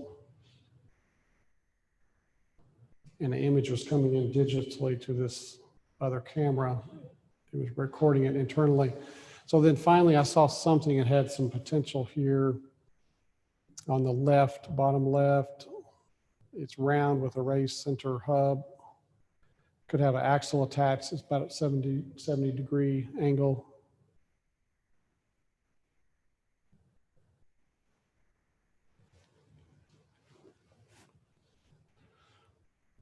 So that was basically the image of the best thing that we saw during that 3 hours.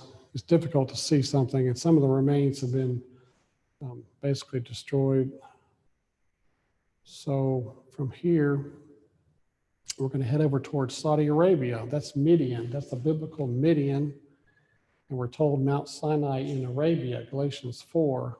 So from the beach here, we can look over and see that's the Mount Sinai we're going to head to eventually. Mount Sinai in Arabia. So Arabia, Saudi Arabia is where Mount Sinai should be located. And that's where we're headed. Now when Pharaoh heard this thing, he sought to slay Moses. But Moses fled from the face of Pharaoh and dwelt in the land of Midian.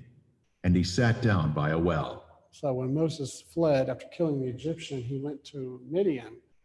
If you look on ancient maps, Midian is over there in northwest Saudi Arabia. Now Moses kept the flock of Jethro, his father-in-law, the priest of Midian, and he led the flock to the backside of the desert, and came to the mountain of God, even to Horeb. And the angel of the Lord appeared unto him in a flame of fire out of the midst of a bush. And he looked, and behold, the bush burned with fire, and the bush was not consumed. I will send thee unto Pharaoh, that thou mayest bring forth my people, the children of Israel, out of Egypt. When thou hast brought forth the people out of Egypt, ye shall serve God upon this mountain. So there in Midian, God spoke to Moses. They're supposed to bring the children of Israel back there. We're going to start off at the beach here at the top, at the crossing location. We see camel crossing. We must be in Saudi Arabia, and there's one challenging us to a race.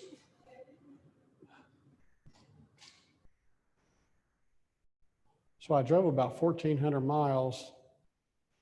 We were driving for 4 days, going out to these various sites. There's the Gulf of Aqaba. We're on the other side now. We're in Saudi Arabia. That's the biblical Red Sea.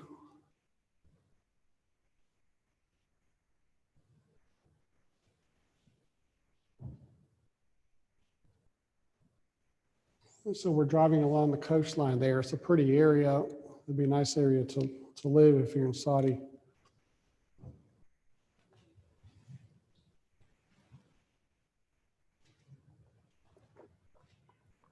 So here's the beach there. You can look back over to Egypt this time.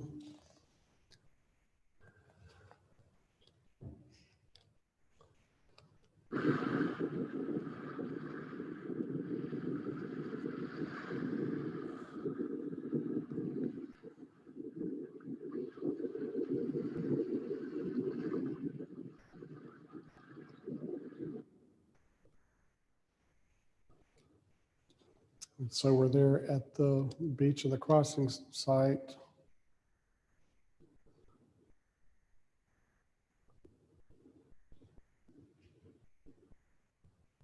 Now, Edward here on the right and his cousin Sam, they were there in 2017, and there was a post where that column used to be, but that has since been removed. It's gone, unfortunately. But Viveka Ponton in the late 90s, she got a job in Saudi Arabia. She went scuba diving, got my picture taken with her. And she found a chariot wheel there on the Saudi side in the waters. You see it in the bottom left here.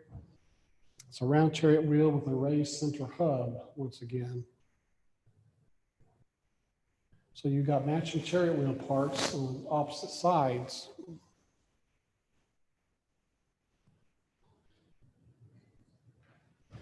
So now we're driving to a new location. This is one possible site for the biblical Mara. So Moses brought Israel from the Red Sea. Then they went out into the wilderness of Shur, and they went 3 days in the wilderness and found no water. Now when they came to Mara, they could not drink the waters of Mara, for they were bitter. Therefore the name of it was called Mara. And the people complained against Moses, saying, "What shall we drink?" So we're going to the Machna Oasis.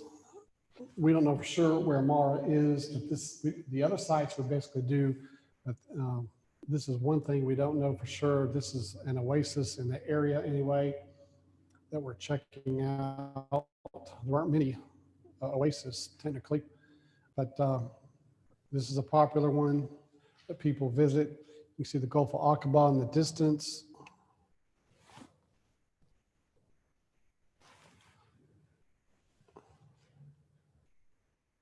A lot of pretty palm trees there.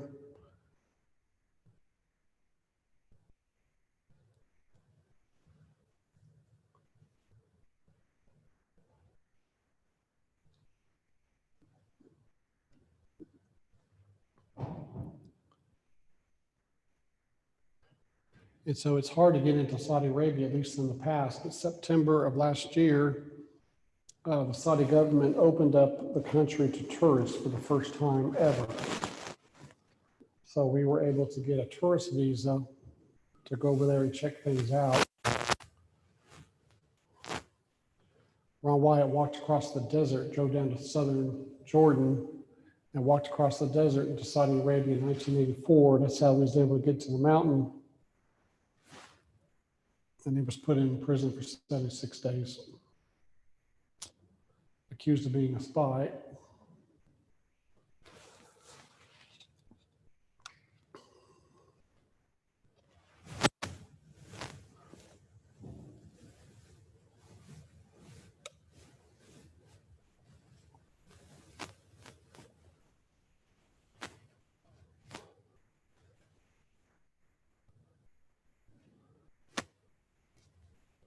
That's one of the areas where you put the stick down. I guess the water's coming out of the springs.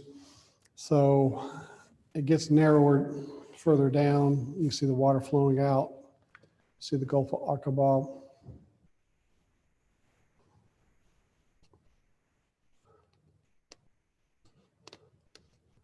So we're heading out from there. We see the baby. Then they came to Elim, where there were 12 wells of water and 70 palm trees. So they camped there by the waters. And so that's our next destination. This is the real site for Elim. It's back in this canyon area. We're headed north along the Gulf of Aqaba. And the white dot on the left is where we're parking, and then we're going to walk 3 miles into Elim. See the green area to the left of the right-hand dot? There's the Gulf of Aqaba. It's just kind of a semi-park where people get out and walk back in the canyon.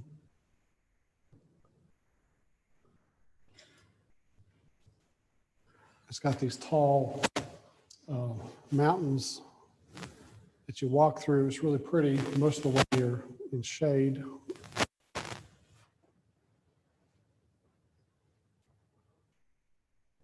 So it winds itself back and forth for 3 miles. And here's a view from the other side.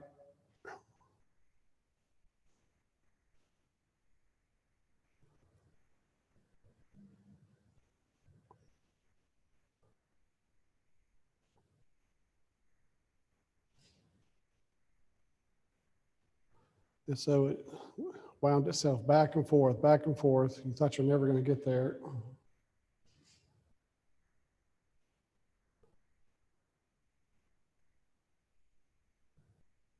You can see some water in that previous picture. That was early on, but here's some more water.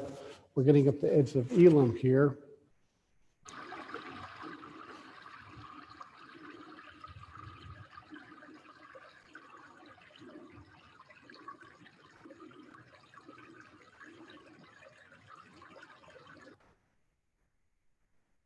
And then this would be one of the wells. You know, originally, I guess these were springs, and then later on they had the well casings built. But Scott Parvey said that he painstakingly went around and counted all the wells that are there, and there was 12. So that's amazing, matching the biblical record.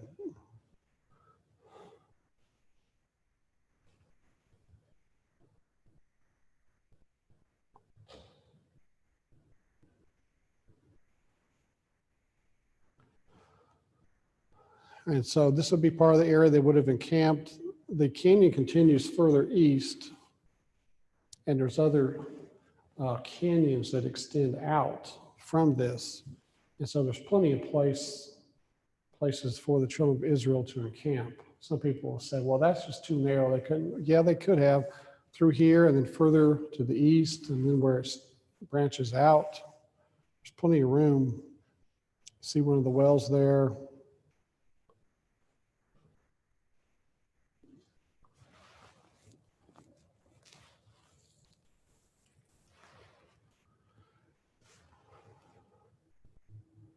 And so it's very, very beautiful area.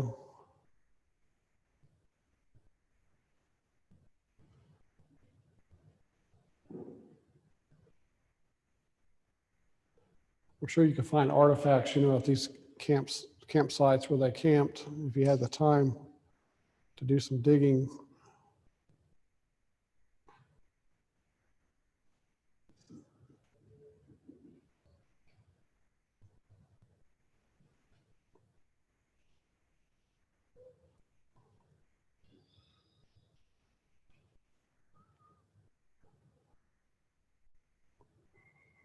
It would be nice to document each of these wells.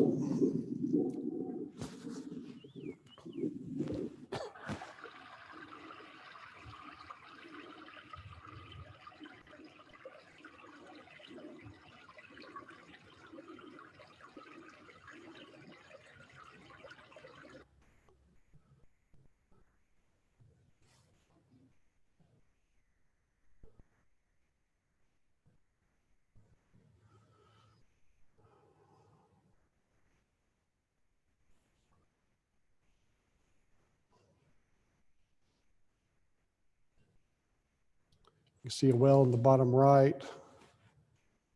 And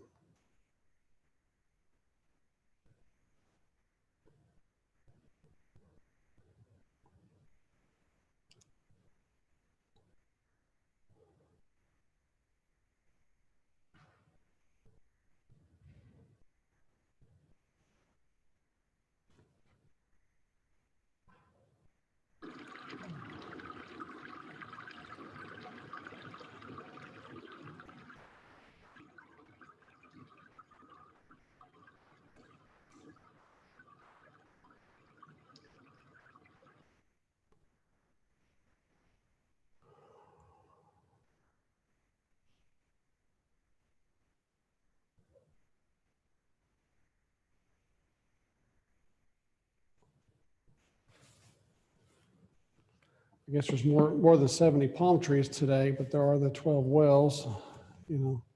So, yeah.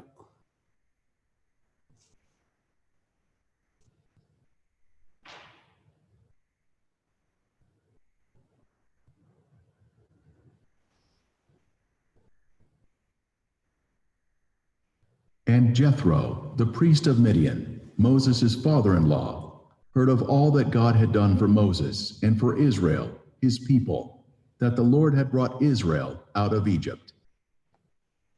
So Jethro, we're going to check out the area where Jethro lived. It's near the town of Albad, or in the town. Mubaer Shuaib, on the map here on the right, it means the caves of Jethro. That's on the map, caves of Jethro. There's a museum there that you can check out first. It tells about the area. A lot of nice displays, professionally done.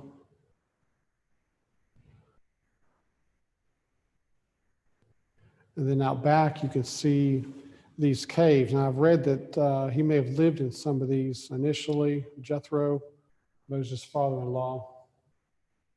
And it could be that Moses did also.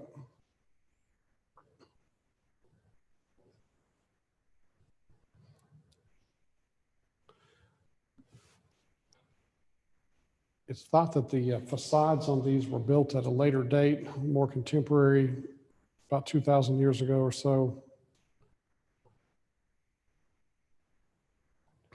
But the caves themselves would have been here at the time of Moses and Jethro.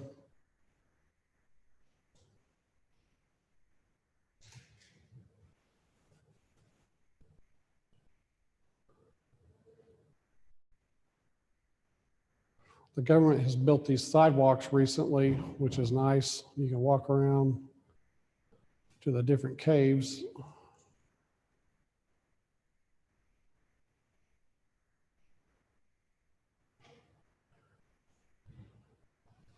So the facades or faces on these were carved out very ornately.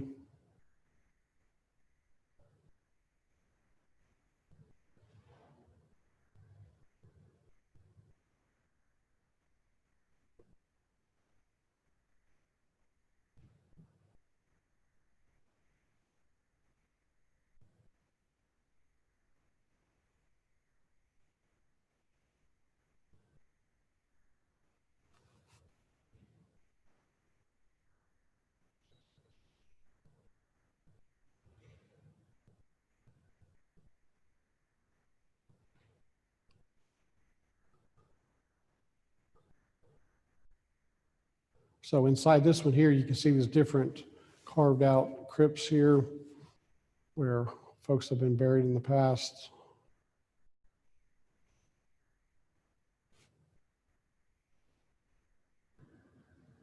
Now the other side of the town of Alwad, is this site that's known as the Well of Moses. We're going to check that out. It's got a fence around it, an archaeological sign.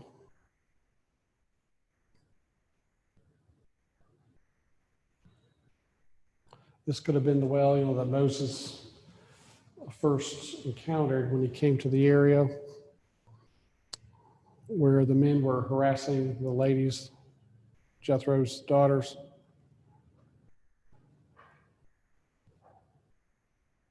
This site has a tradition, long-standing tradition.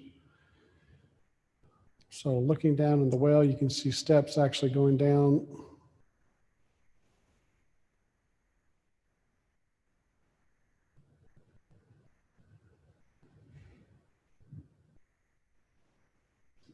And this is kind of a high vantage point where you can look out from here. And you can look over to Jebel El Lawz and then also Mount Sinai from this spot. In the center is Jebel El Lawz, the tallest mountain. Now Moses, when he had obtained the favor of Jethro, stayed there and fed his flock. But sometime afterward, taking his station at the mountain called Sinai, he drove his flocks thither to feed them. Now this is the highest of all the mountains thereabout.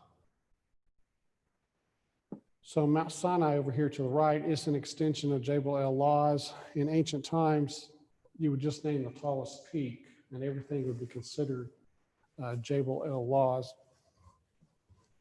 Highest and most sacred mountain in that district. Speaking of Mount Sinai, so this is one of the mornings we're headed out to Tabuk, the edge of the city.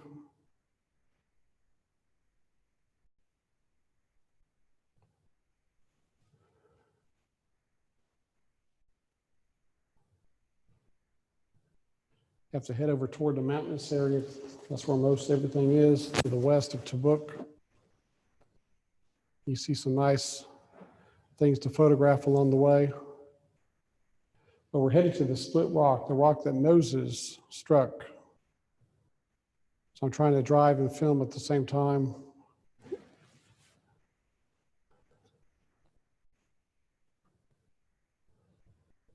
And the Lord said to Moses, so take in your hand your rod with which you struck the river, and go. Behold, I will stand before you there on the rock in Horeb, and you shall strike the rock, and water will come out of it, that the people may drink. And Moses did so in the sight of the elders of Israel. So this is the location of the split rock. It's on the west side of northwest of the real Mount Sinai. We got, I guess I shouldn't admit it, we got lost on the way out there. It's 9 miles off the paved road, and you got to find your way through the mountains there. But we ran across this Bedouin. I paid him $150 to help us get to the rock here. He hopped in the front seat, the passenger side, and showed me how to get here. But we finally saw it, and it's about 50 feet tall, this rock. That's him in the lead up here, the Bedouin.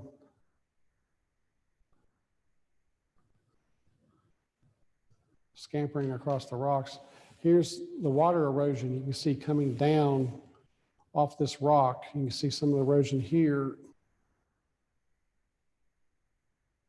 So this is the first rock that Moses struck. He was told to.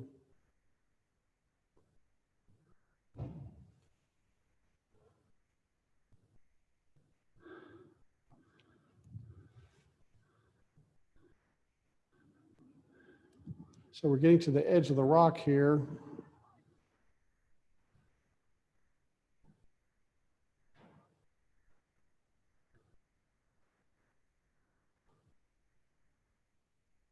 So this is the front of it. You can see us standing in front of it. You get a size perspective here. It's really impressive. So when Moses struck that, I guess it, it cracked, if you can imagine seeing that, and then all the water spewing out.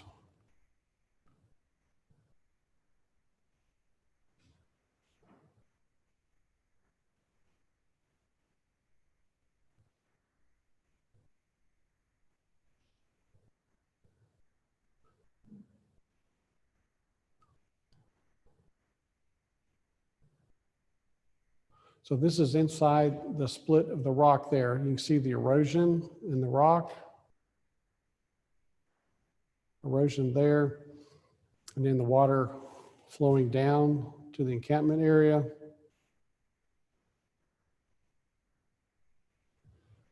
See the erosion again here.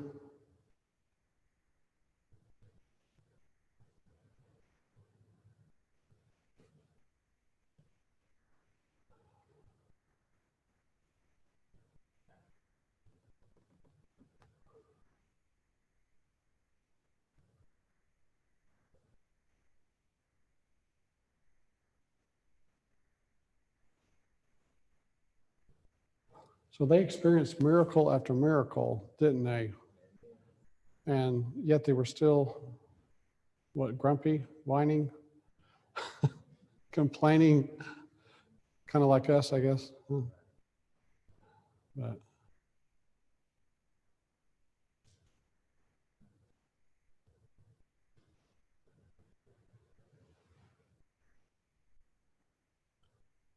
so it's on like, a 250 foot hill, and it's jutting up 50 feet. It was described by God, the rock at Horeb. Like, it's the impressive rock near Sinai.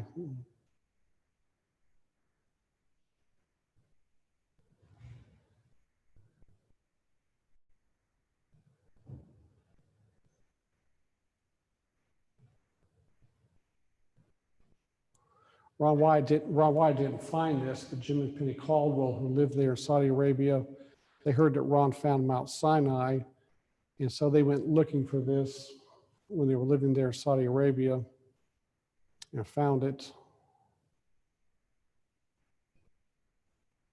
Like I say, it's 9 miles off the paved road. You wonder how they were able to locate it. God may have helped them.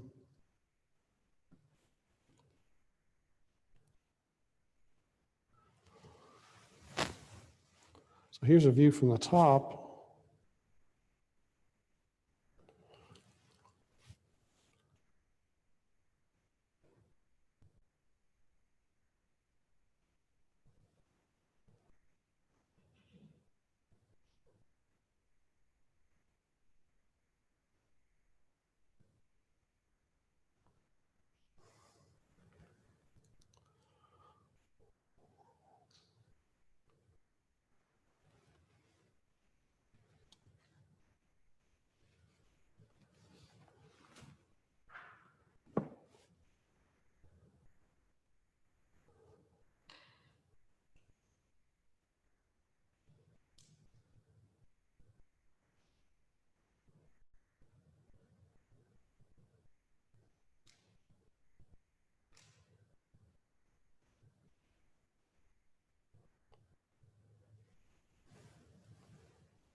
This is kind of a side view. You can see it's kind of narrow from the side over here.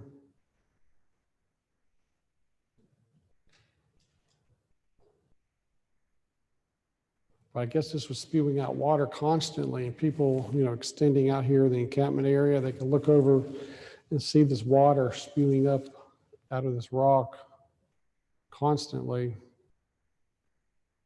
It's impressive.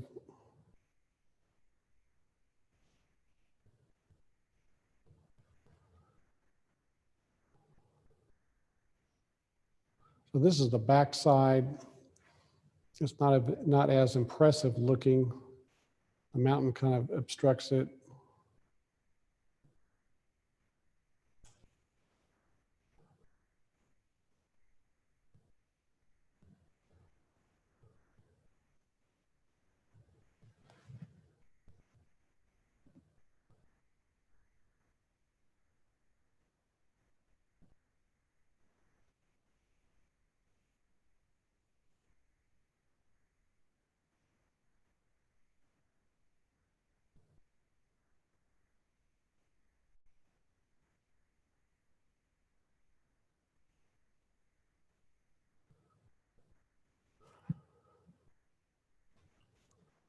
You can see some of the erosion here.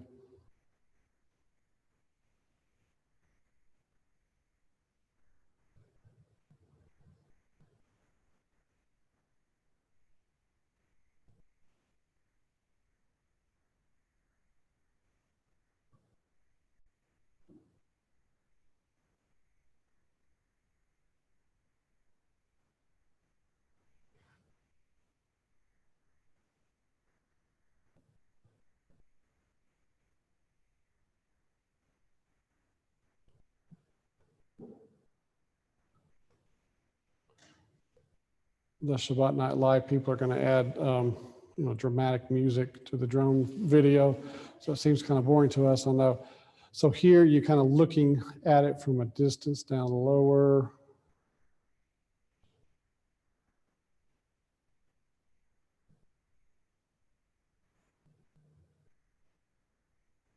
Looking at it from in the valley there.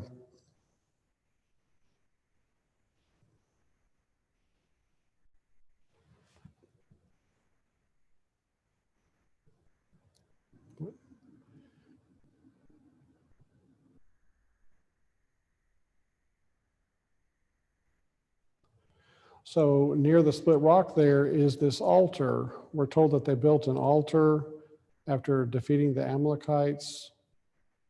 I believe in the King James it's called Jehovah Nissi.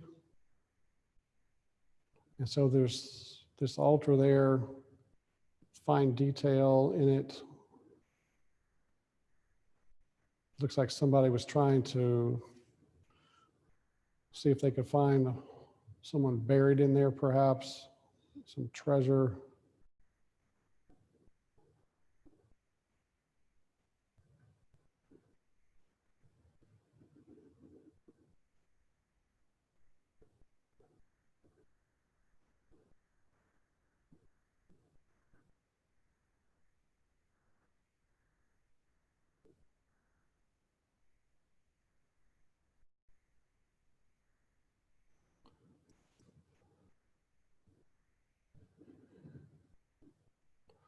And so I ran across these inscriptions that they made in the rocks.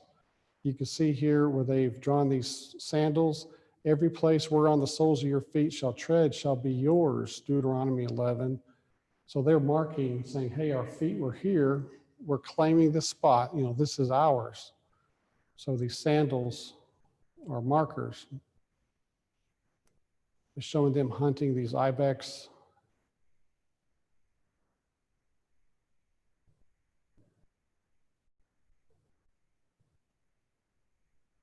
Is this Moses with his arms being held up during the battle with the Amalekites? Here's a guy shooting his arrow at someone here to the right or something. Now this image, a friend of mine said, hey, this may be the split rock and Moses striking it. He's standing there with a rod and you see this rock has been split in two and it has two smaller rocks in front of it. And that's the way this does on the left. There's two smaller rocks in the front. And this has been split in two, and Moses is holding this rod.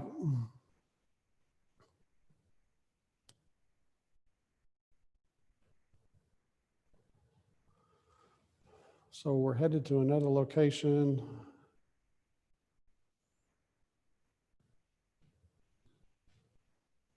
They were watching the drone.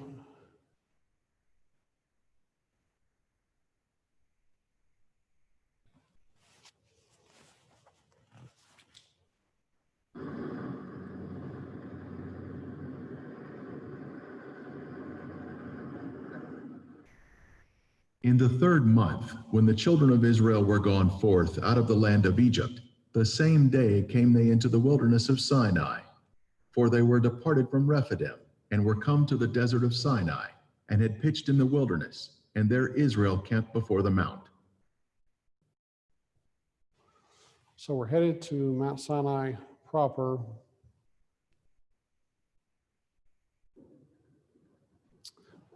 This day we entered it from the north. It was a little bit harder to get to it.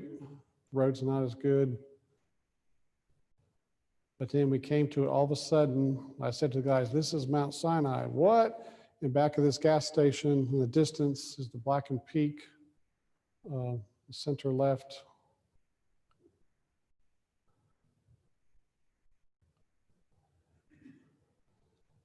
The right side of the mountain over here is where the cave of Elijah is.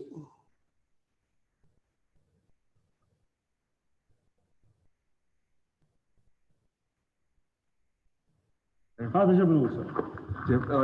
موسى. Jebel Musa, Mountain of Moses. Moses Mount. هذا جبل موسى.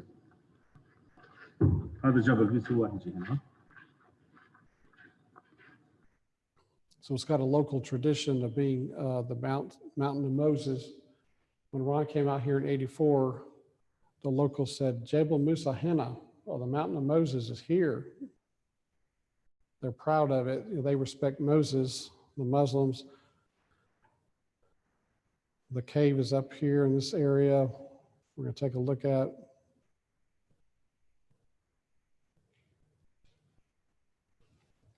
So this is the mountain of God. At the base of the mountain, we're going to check out the altar.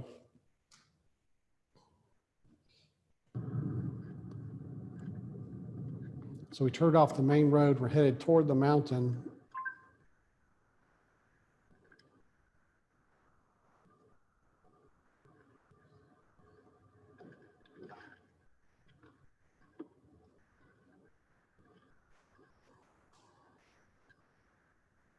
So a lot of the area in front of the mountain has been fenced off by the government years ago. So we're making our way toward the mountain here. This road goes next to the fence.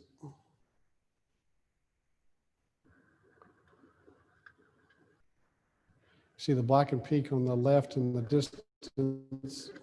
It's burned black by God's fire. So we're coming to a parking area here. We're going to get out. Here's the blackened peak.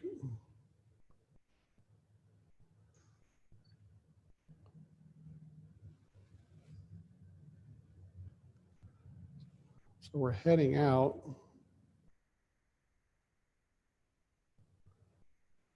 Our Muslim friend is leading the way up ahead. He's helping us out.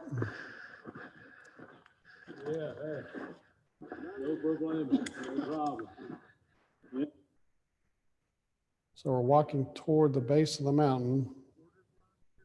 He's showing us the altar up ahead here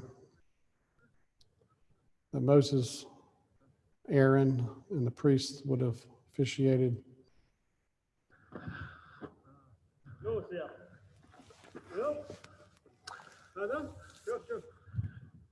Right here? Oh, I see.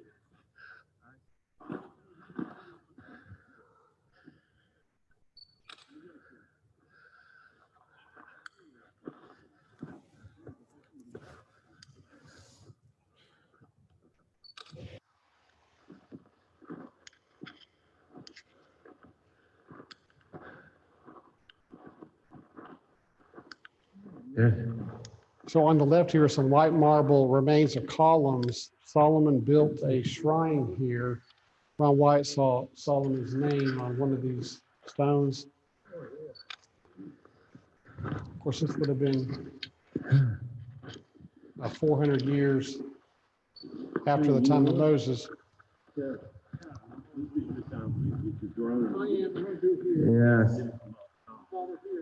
Because this is hard to see.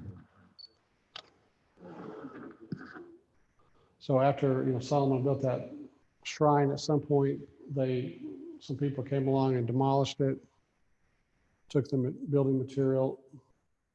So this is part of a corral that extends over here, and then these are some altars right here. We're going to get a better view from above. There's approximately 5 altars at the base of the mountain here. And then up this channel right here is where a stream was coming down the mountain, and it made a turn to its right, to our left, right next to this altar.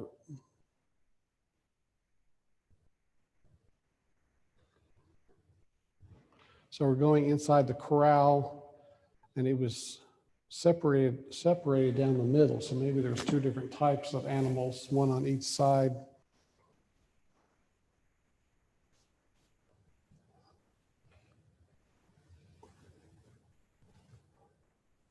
You can see this corral using Google Earth satellite imagery.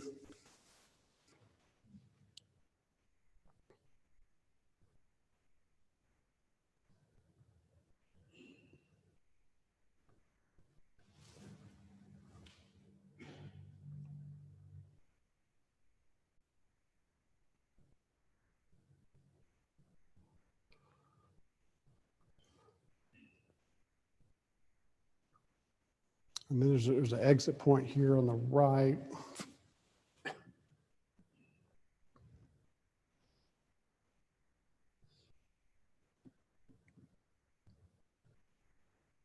Through here. And then the altars start immediately to the left. There could be two here on the left. And then one here on the left next to this large boulder. And then two, and a third one to the right.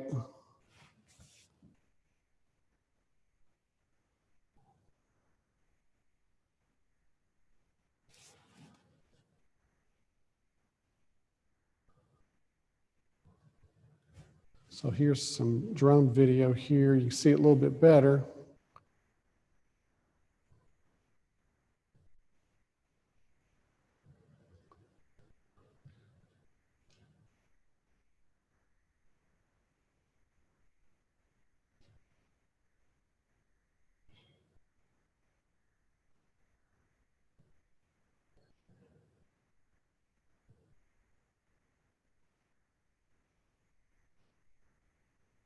Just behind this, you can see it drops off, and then that's where this river would have been coming down the mountain. Again, God providing their water. So it hangs a right to the corral. And then this is the altar area. So this would have been a really holy site, this area.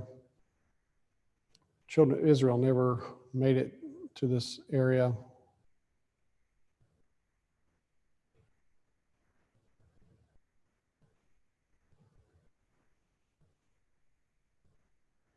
So you can see the three here on the right, and then there were some to the left of that boulder. Now we're panning down.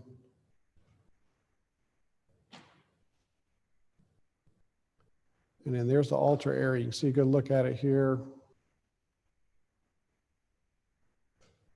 This is the whole thing all together.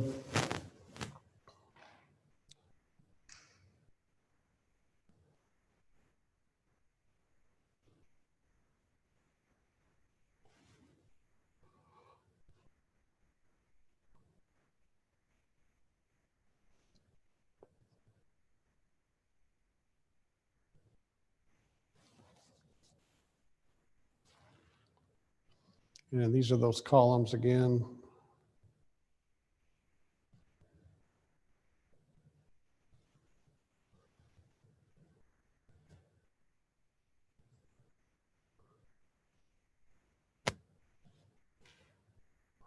So there's the blackened peak.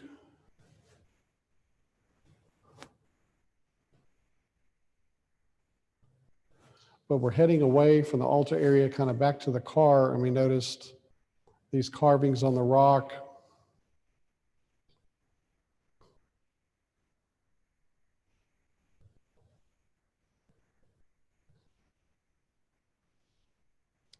You can tell where we are better with this angle.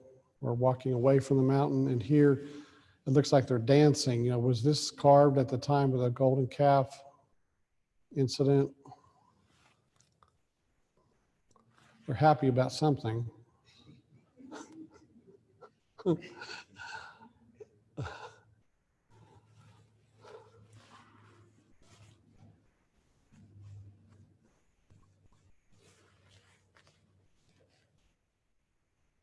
So there's this tree between two boulders. Some people wondered, is this the burning bush? It's up high on the mountain. You know, whenever Moses would talk to God, he would go up on the mountain, you know, to talk to God. Well, maybe the first time he talked to God with the burning bush, it was up on the mountain, you know. So some people have wondered. That was the blackened peak, and you're panning over here. Here is the tree between these two big, huge boulders. This is up on top of the mountain. So could this be? It's the only tree on the mountain, only bush tree.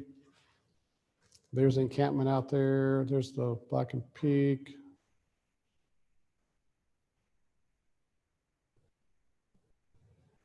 There's two guys there next to it. It's 15 feet tall or something.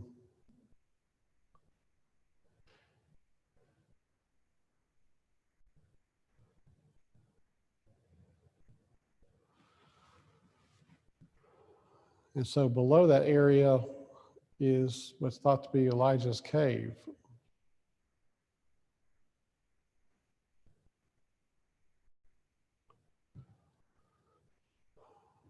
Elijah came down here after Jezebel was threatening him, that wicked woman.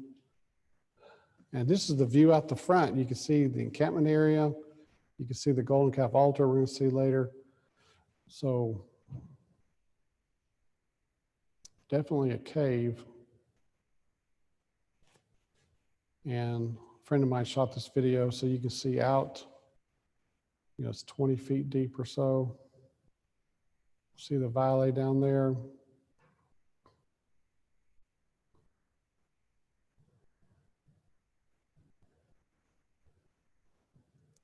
And there's the blackened peak again, kind of zooming into it here. It's got a little bit of growth on it. This is taken from up near the plateau. There's a plateau up there on the mountain. And the blackened peak, or the blackened rocks.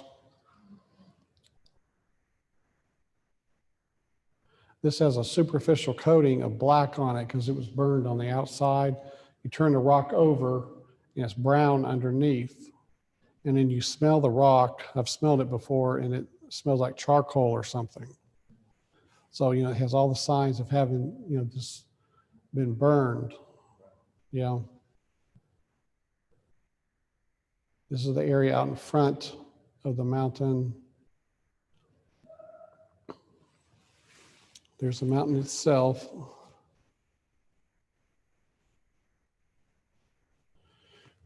Now we're headed from the main road toward the area in front of the mountain, but this area right here, there's a lake in the bottom left. The water came down the mountain and formed this lake.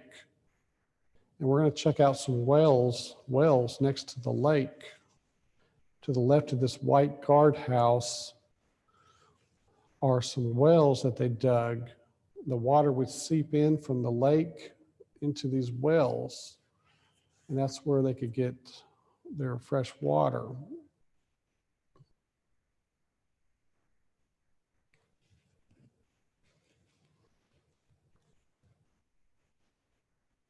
And this is the fence here to the left that the government put up to keep people away. Now here are the wells. We'll outline them in a second here. So there's 4, but there's actually 1 or 2 more, the remains of them anyway. And it has these round circular rocks that are the top of the well, basically. They're well casings, the top of the well casing. And they've dug down. In 1985, Ron Wyatt came back with the Saudi government and they dug down about 10 feet, this well right here. And the rocks continue down the well casing. And then this is the top of another one, semicircle. So these have all gotten filled in with sand over 3,500 years. So no more well. And then that's part of top of one there. And that's the top right here, some rocks will be part of one. So there's about 6 of them here, the remnants.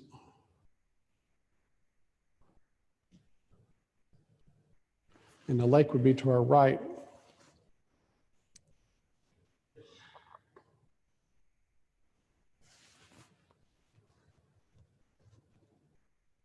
So you get to see a lot of things associated with the children of Israel. It's amazing. You know, still here.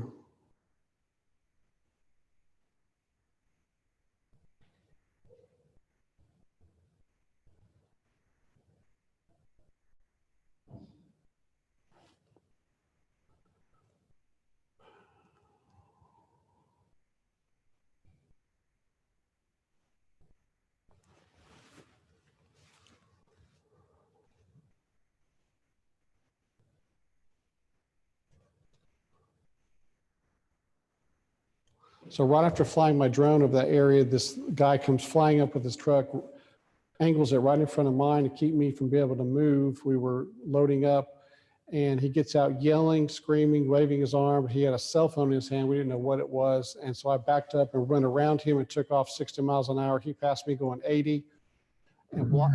You can have, if he parks in front of you, have your truck in reverse if he gets out with a gun.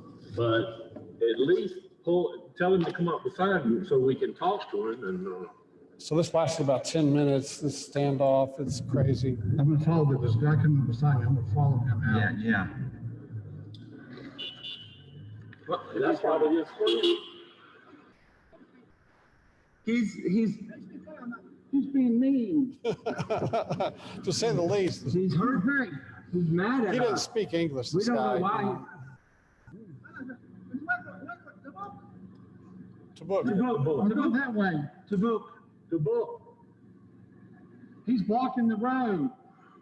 He's blocking. He doesn't want us to go by. Yes. Can you tell him? He said follow.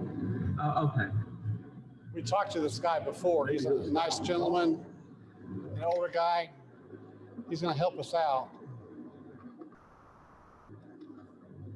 See, talk to him. Yeah, just talk. He's calling us. He's calling the police on us.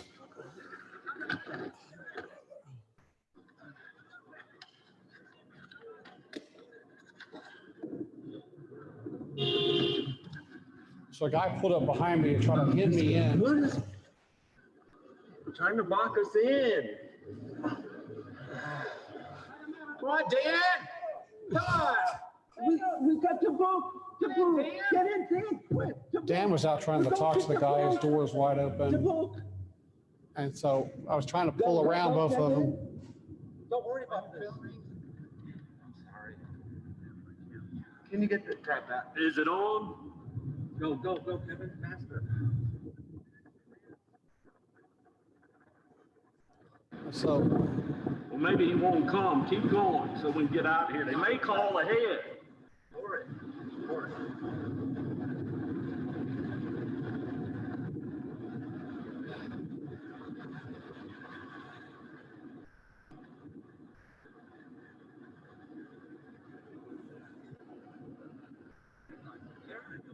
He was complaining about the drone. yeah, he was upset about the drone, but it didn't go over his house. But there's a village 7 miles down the road. I was afraid he was going to have his friends out there block the road on us. But anyway, we made it out okay. But the devil likes to come after you, you know.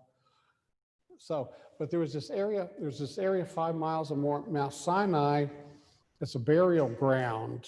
And one of these two burial grounds we're going to look at is where there was 3,000 that were killed that refused to repent at the dancing of the golden calf. And it's thought that this is where they were buried. Now this site, some people say, is more contemporary. It may not date back to Moses, but these burial cairns are similar to some right next to Mount Sinai, which makes them more interesting. So this is a burial site. It's got all these like headstones.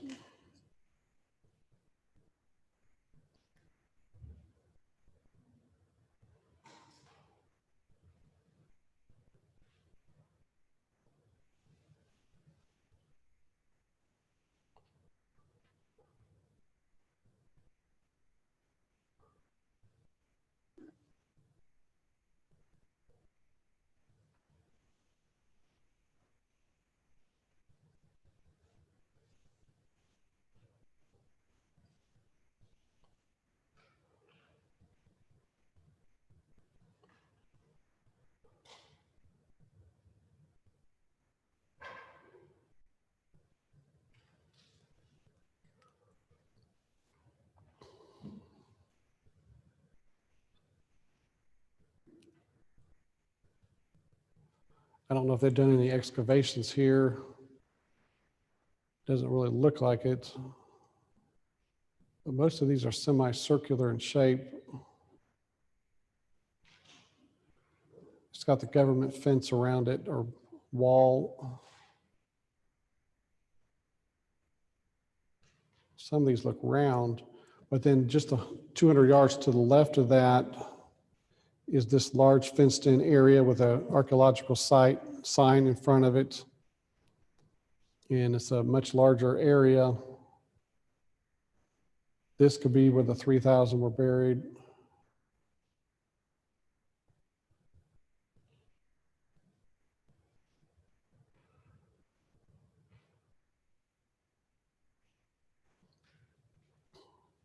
So the government, recognizes a lot of these locations we've looked at.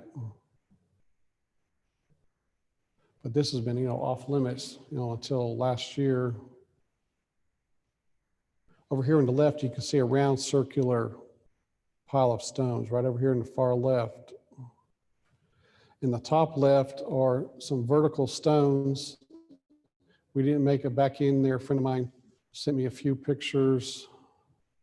Some singular vertical headstones here. So this, does look like a burial area.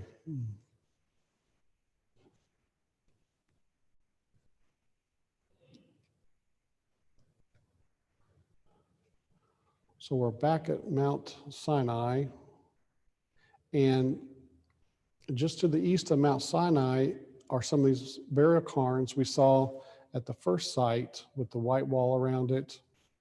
Similar shape, and they're right here at Mount Sinai. That's the blackened peak of Mount Sinai in the distance, and we're over here to the east of it, next to the main road.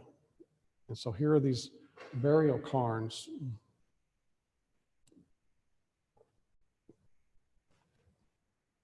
Here's the golden calf altar. The golden calf was placed on top of this.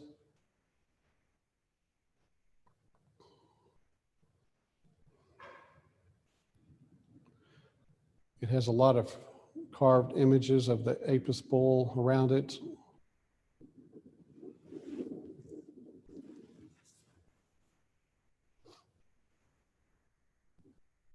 Our Muslim friends helping us out here. It's nice of them. This first site here, though, it's painted images. It's red ochre paint.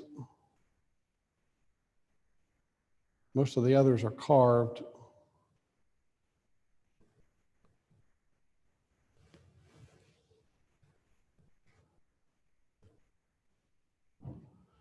So here in the center right, you see the red paint.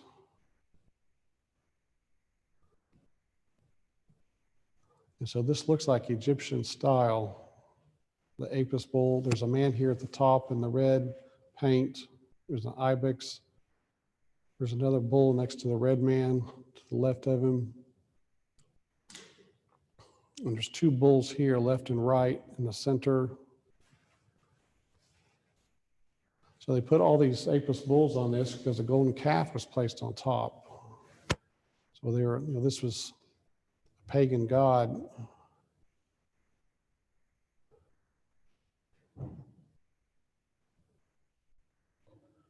And there's these triangular shapes. The top left, I don't know what that is.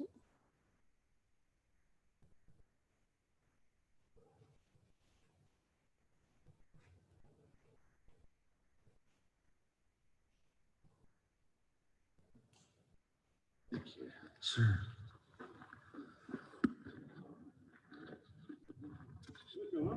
Okay.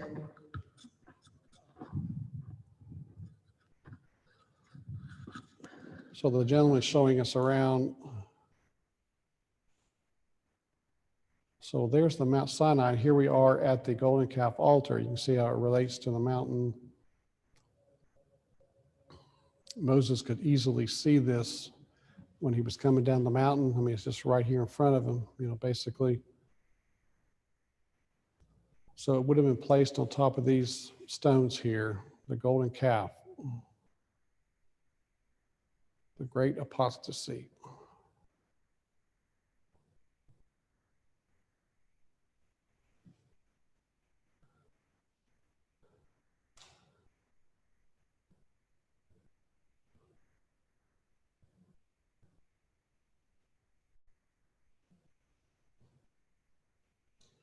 Now it says they offered sacrifices to the golden calf. So this is like a secondary altar over here to the right behind it.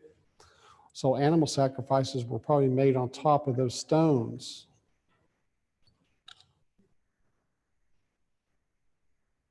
On top of the stones there. Here you can see the main site where the golden calf would have been, and then the secondary smaller altar behind it.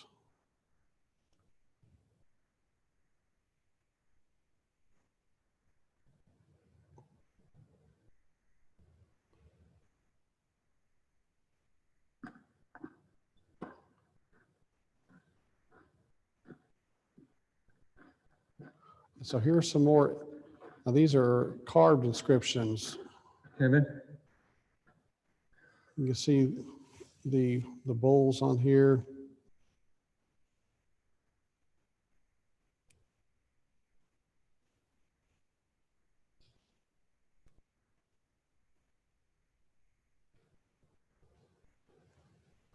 You know, but to see something 3,500 years old and it's related, you know, to the Bible story, it's pretty amazing. Yeah, so there's a lot, there's several bulls along the bottom there.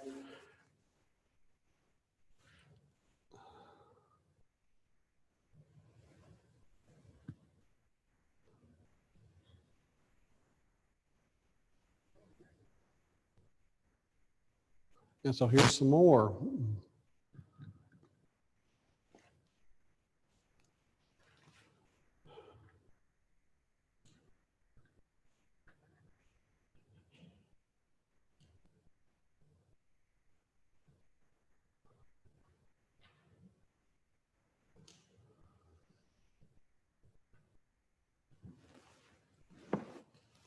Egyptian style.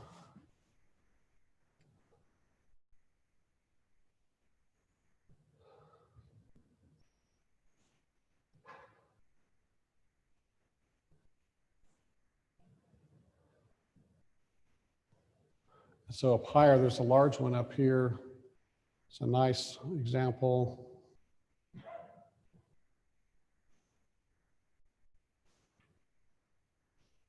And there's one to the right of it, if you notice over here in the crevice.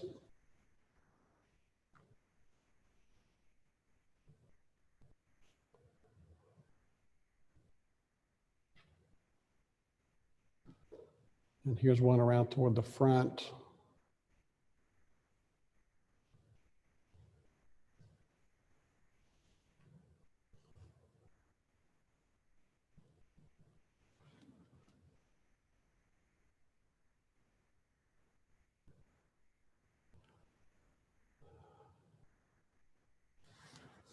And then here's another one near the front area.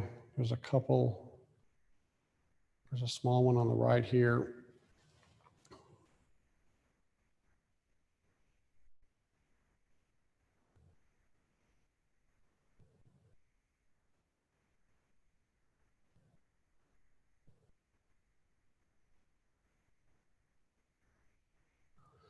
It could be that the golden calf was ground down in a spot like that. That's a depression. It could be that they ground it down on top. Ron thought he saw some residue of gold on top.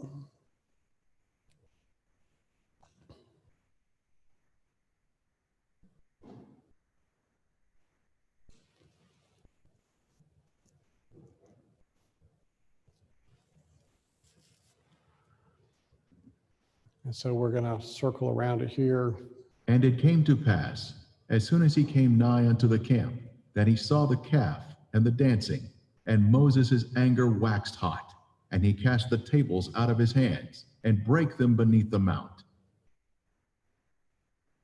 So those original 10 commandments are up there, the edge of the mountain somewhere. Yep.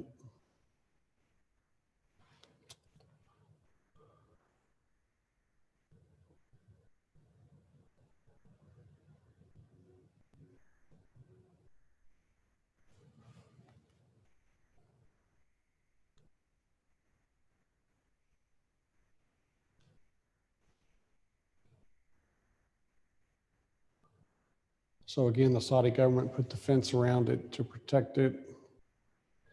It was December of 2019 that some folks were out there. The locals were chaining up the gates and they were charging $200 per person to get in. So this is a moneymaker for the locals. And then there was a Korean group that went up on the mountain, and when they came down the mountain, they were forced to pay $5,000. Yeah. The locals are trying to harass people. Then came the children of Israel, even the whole congregation, into the desert of Zin in the first month. And the people abode in Kadesh, and Miriam died there and was buried there.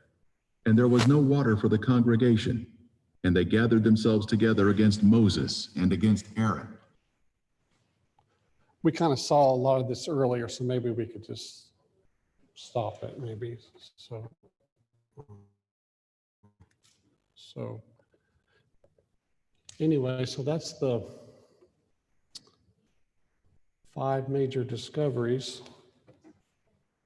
Appreciate it. Yeah. And did folks get the DVD? Is there anybody, any family? All of them disappeared. They disappeared. Okay, good. Good. We are going to have to send and get some more. Yes, sure.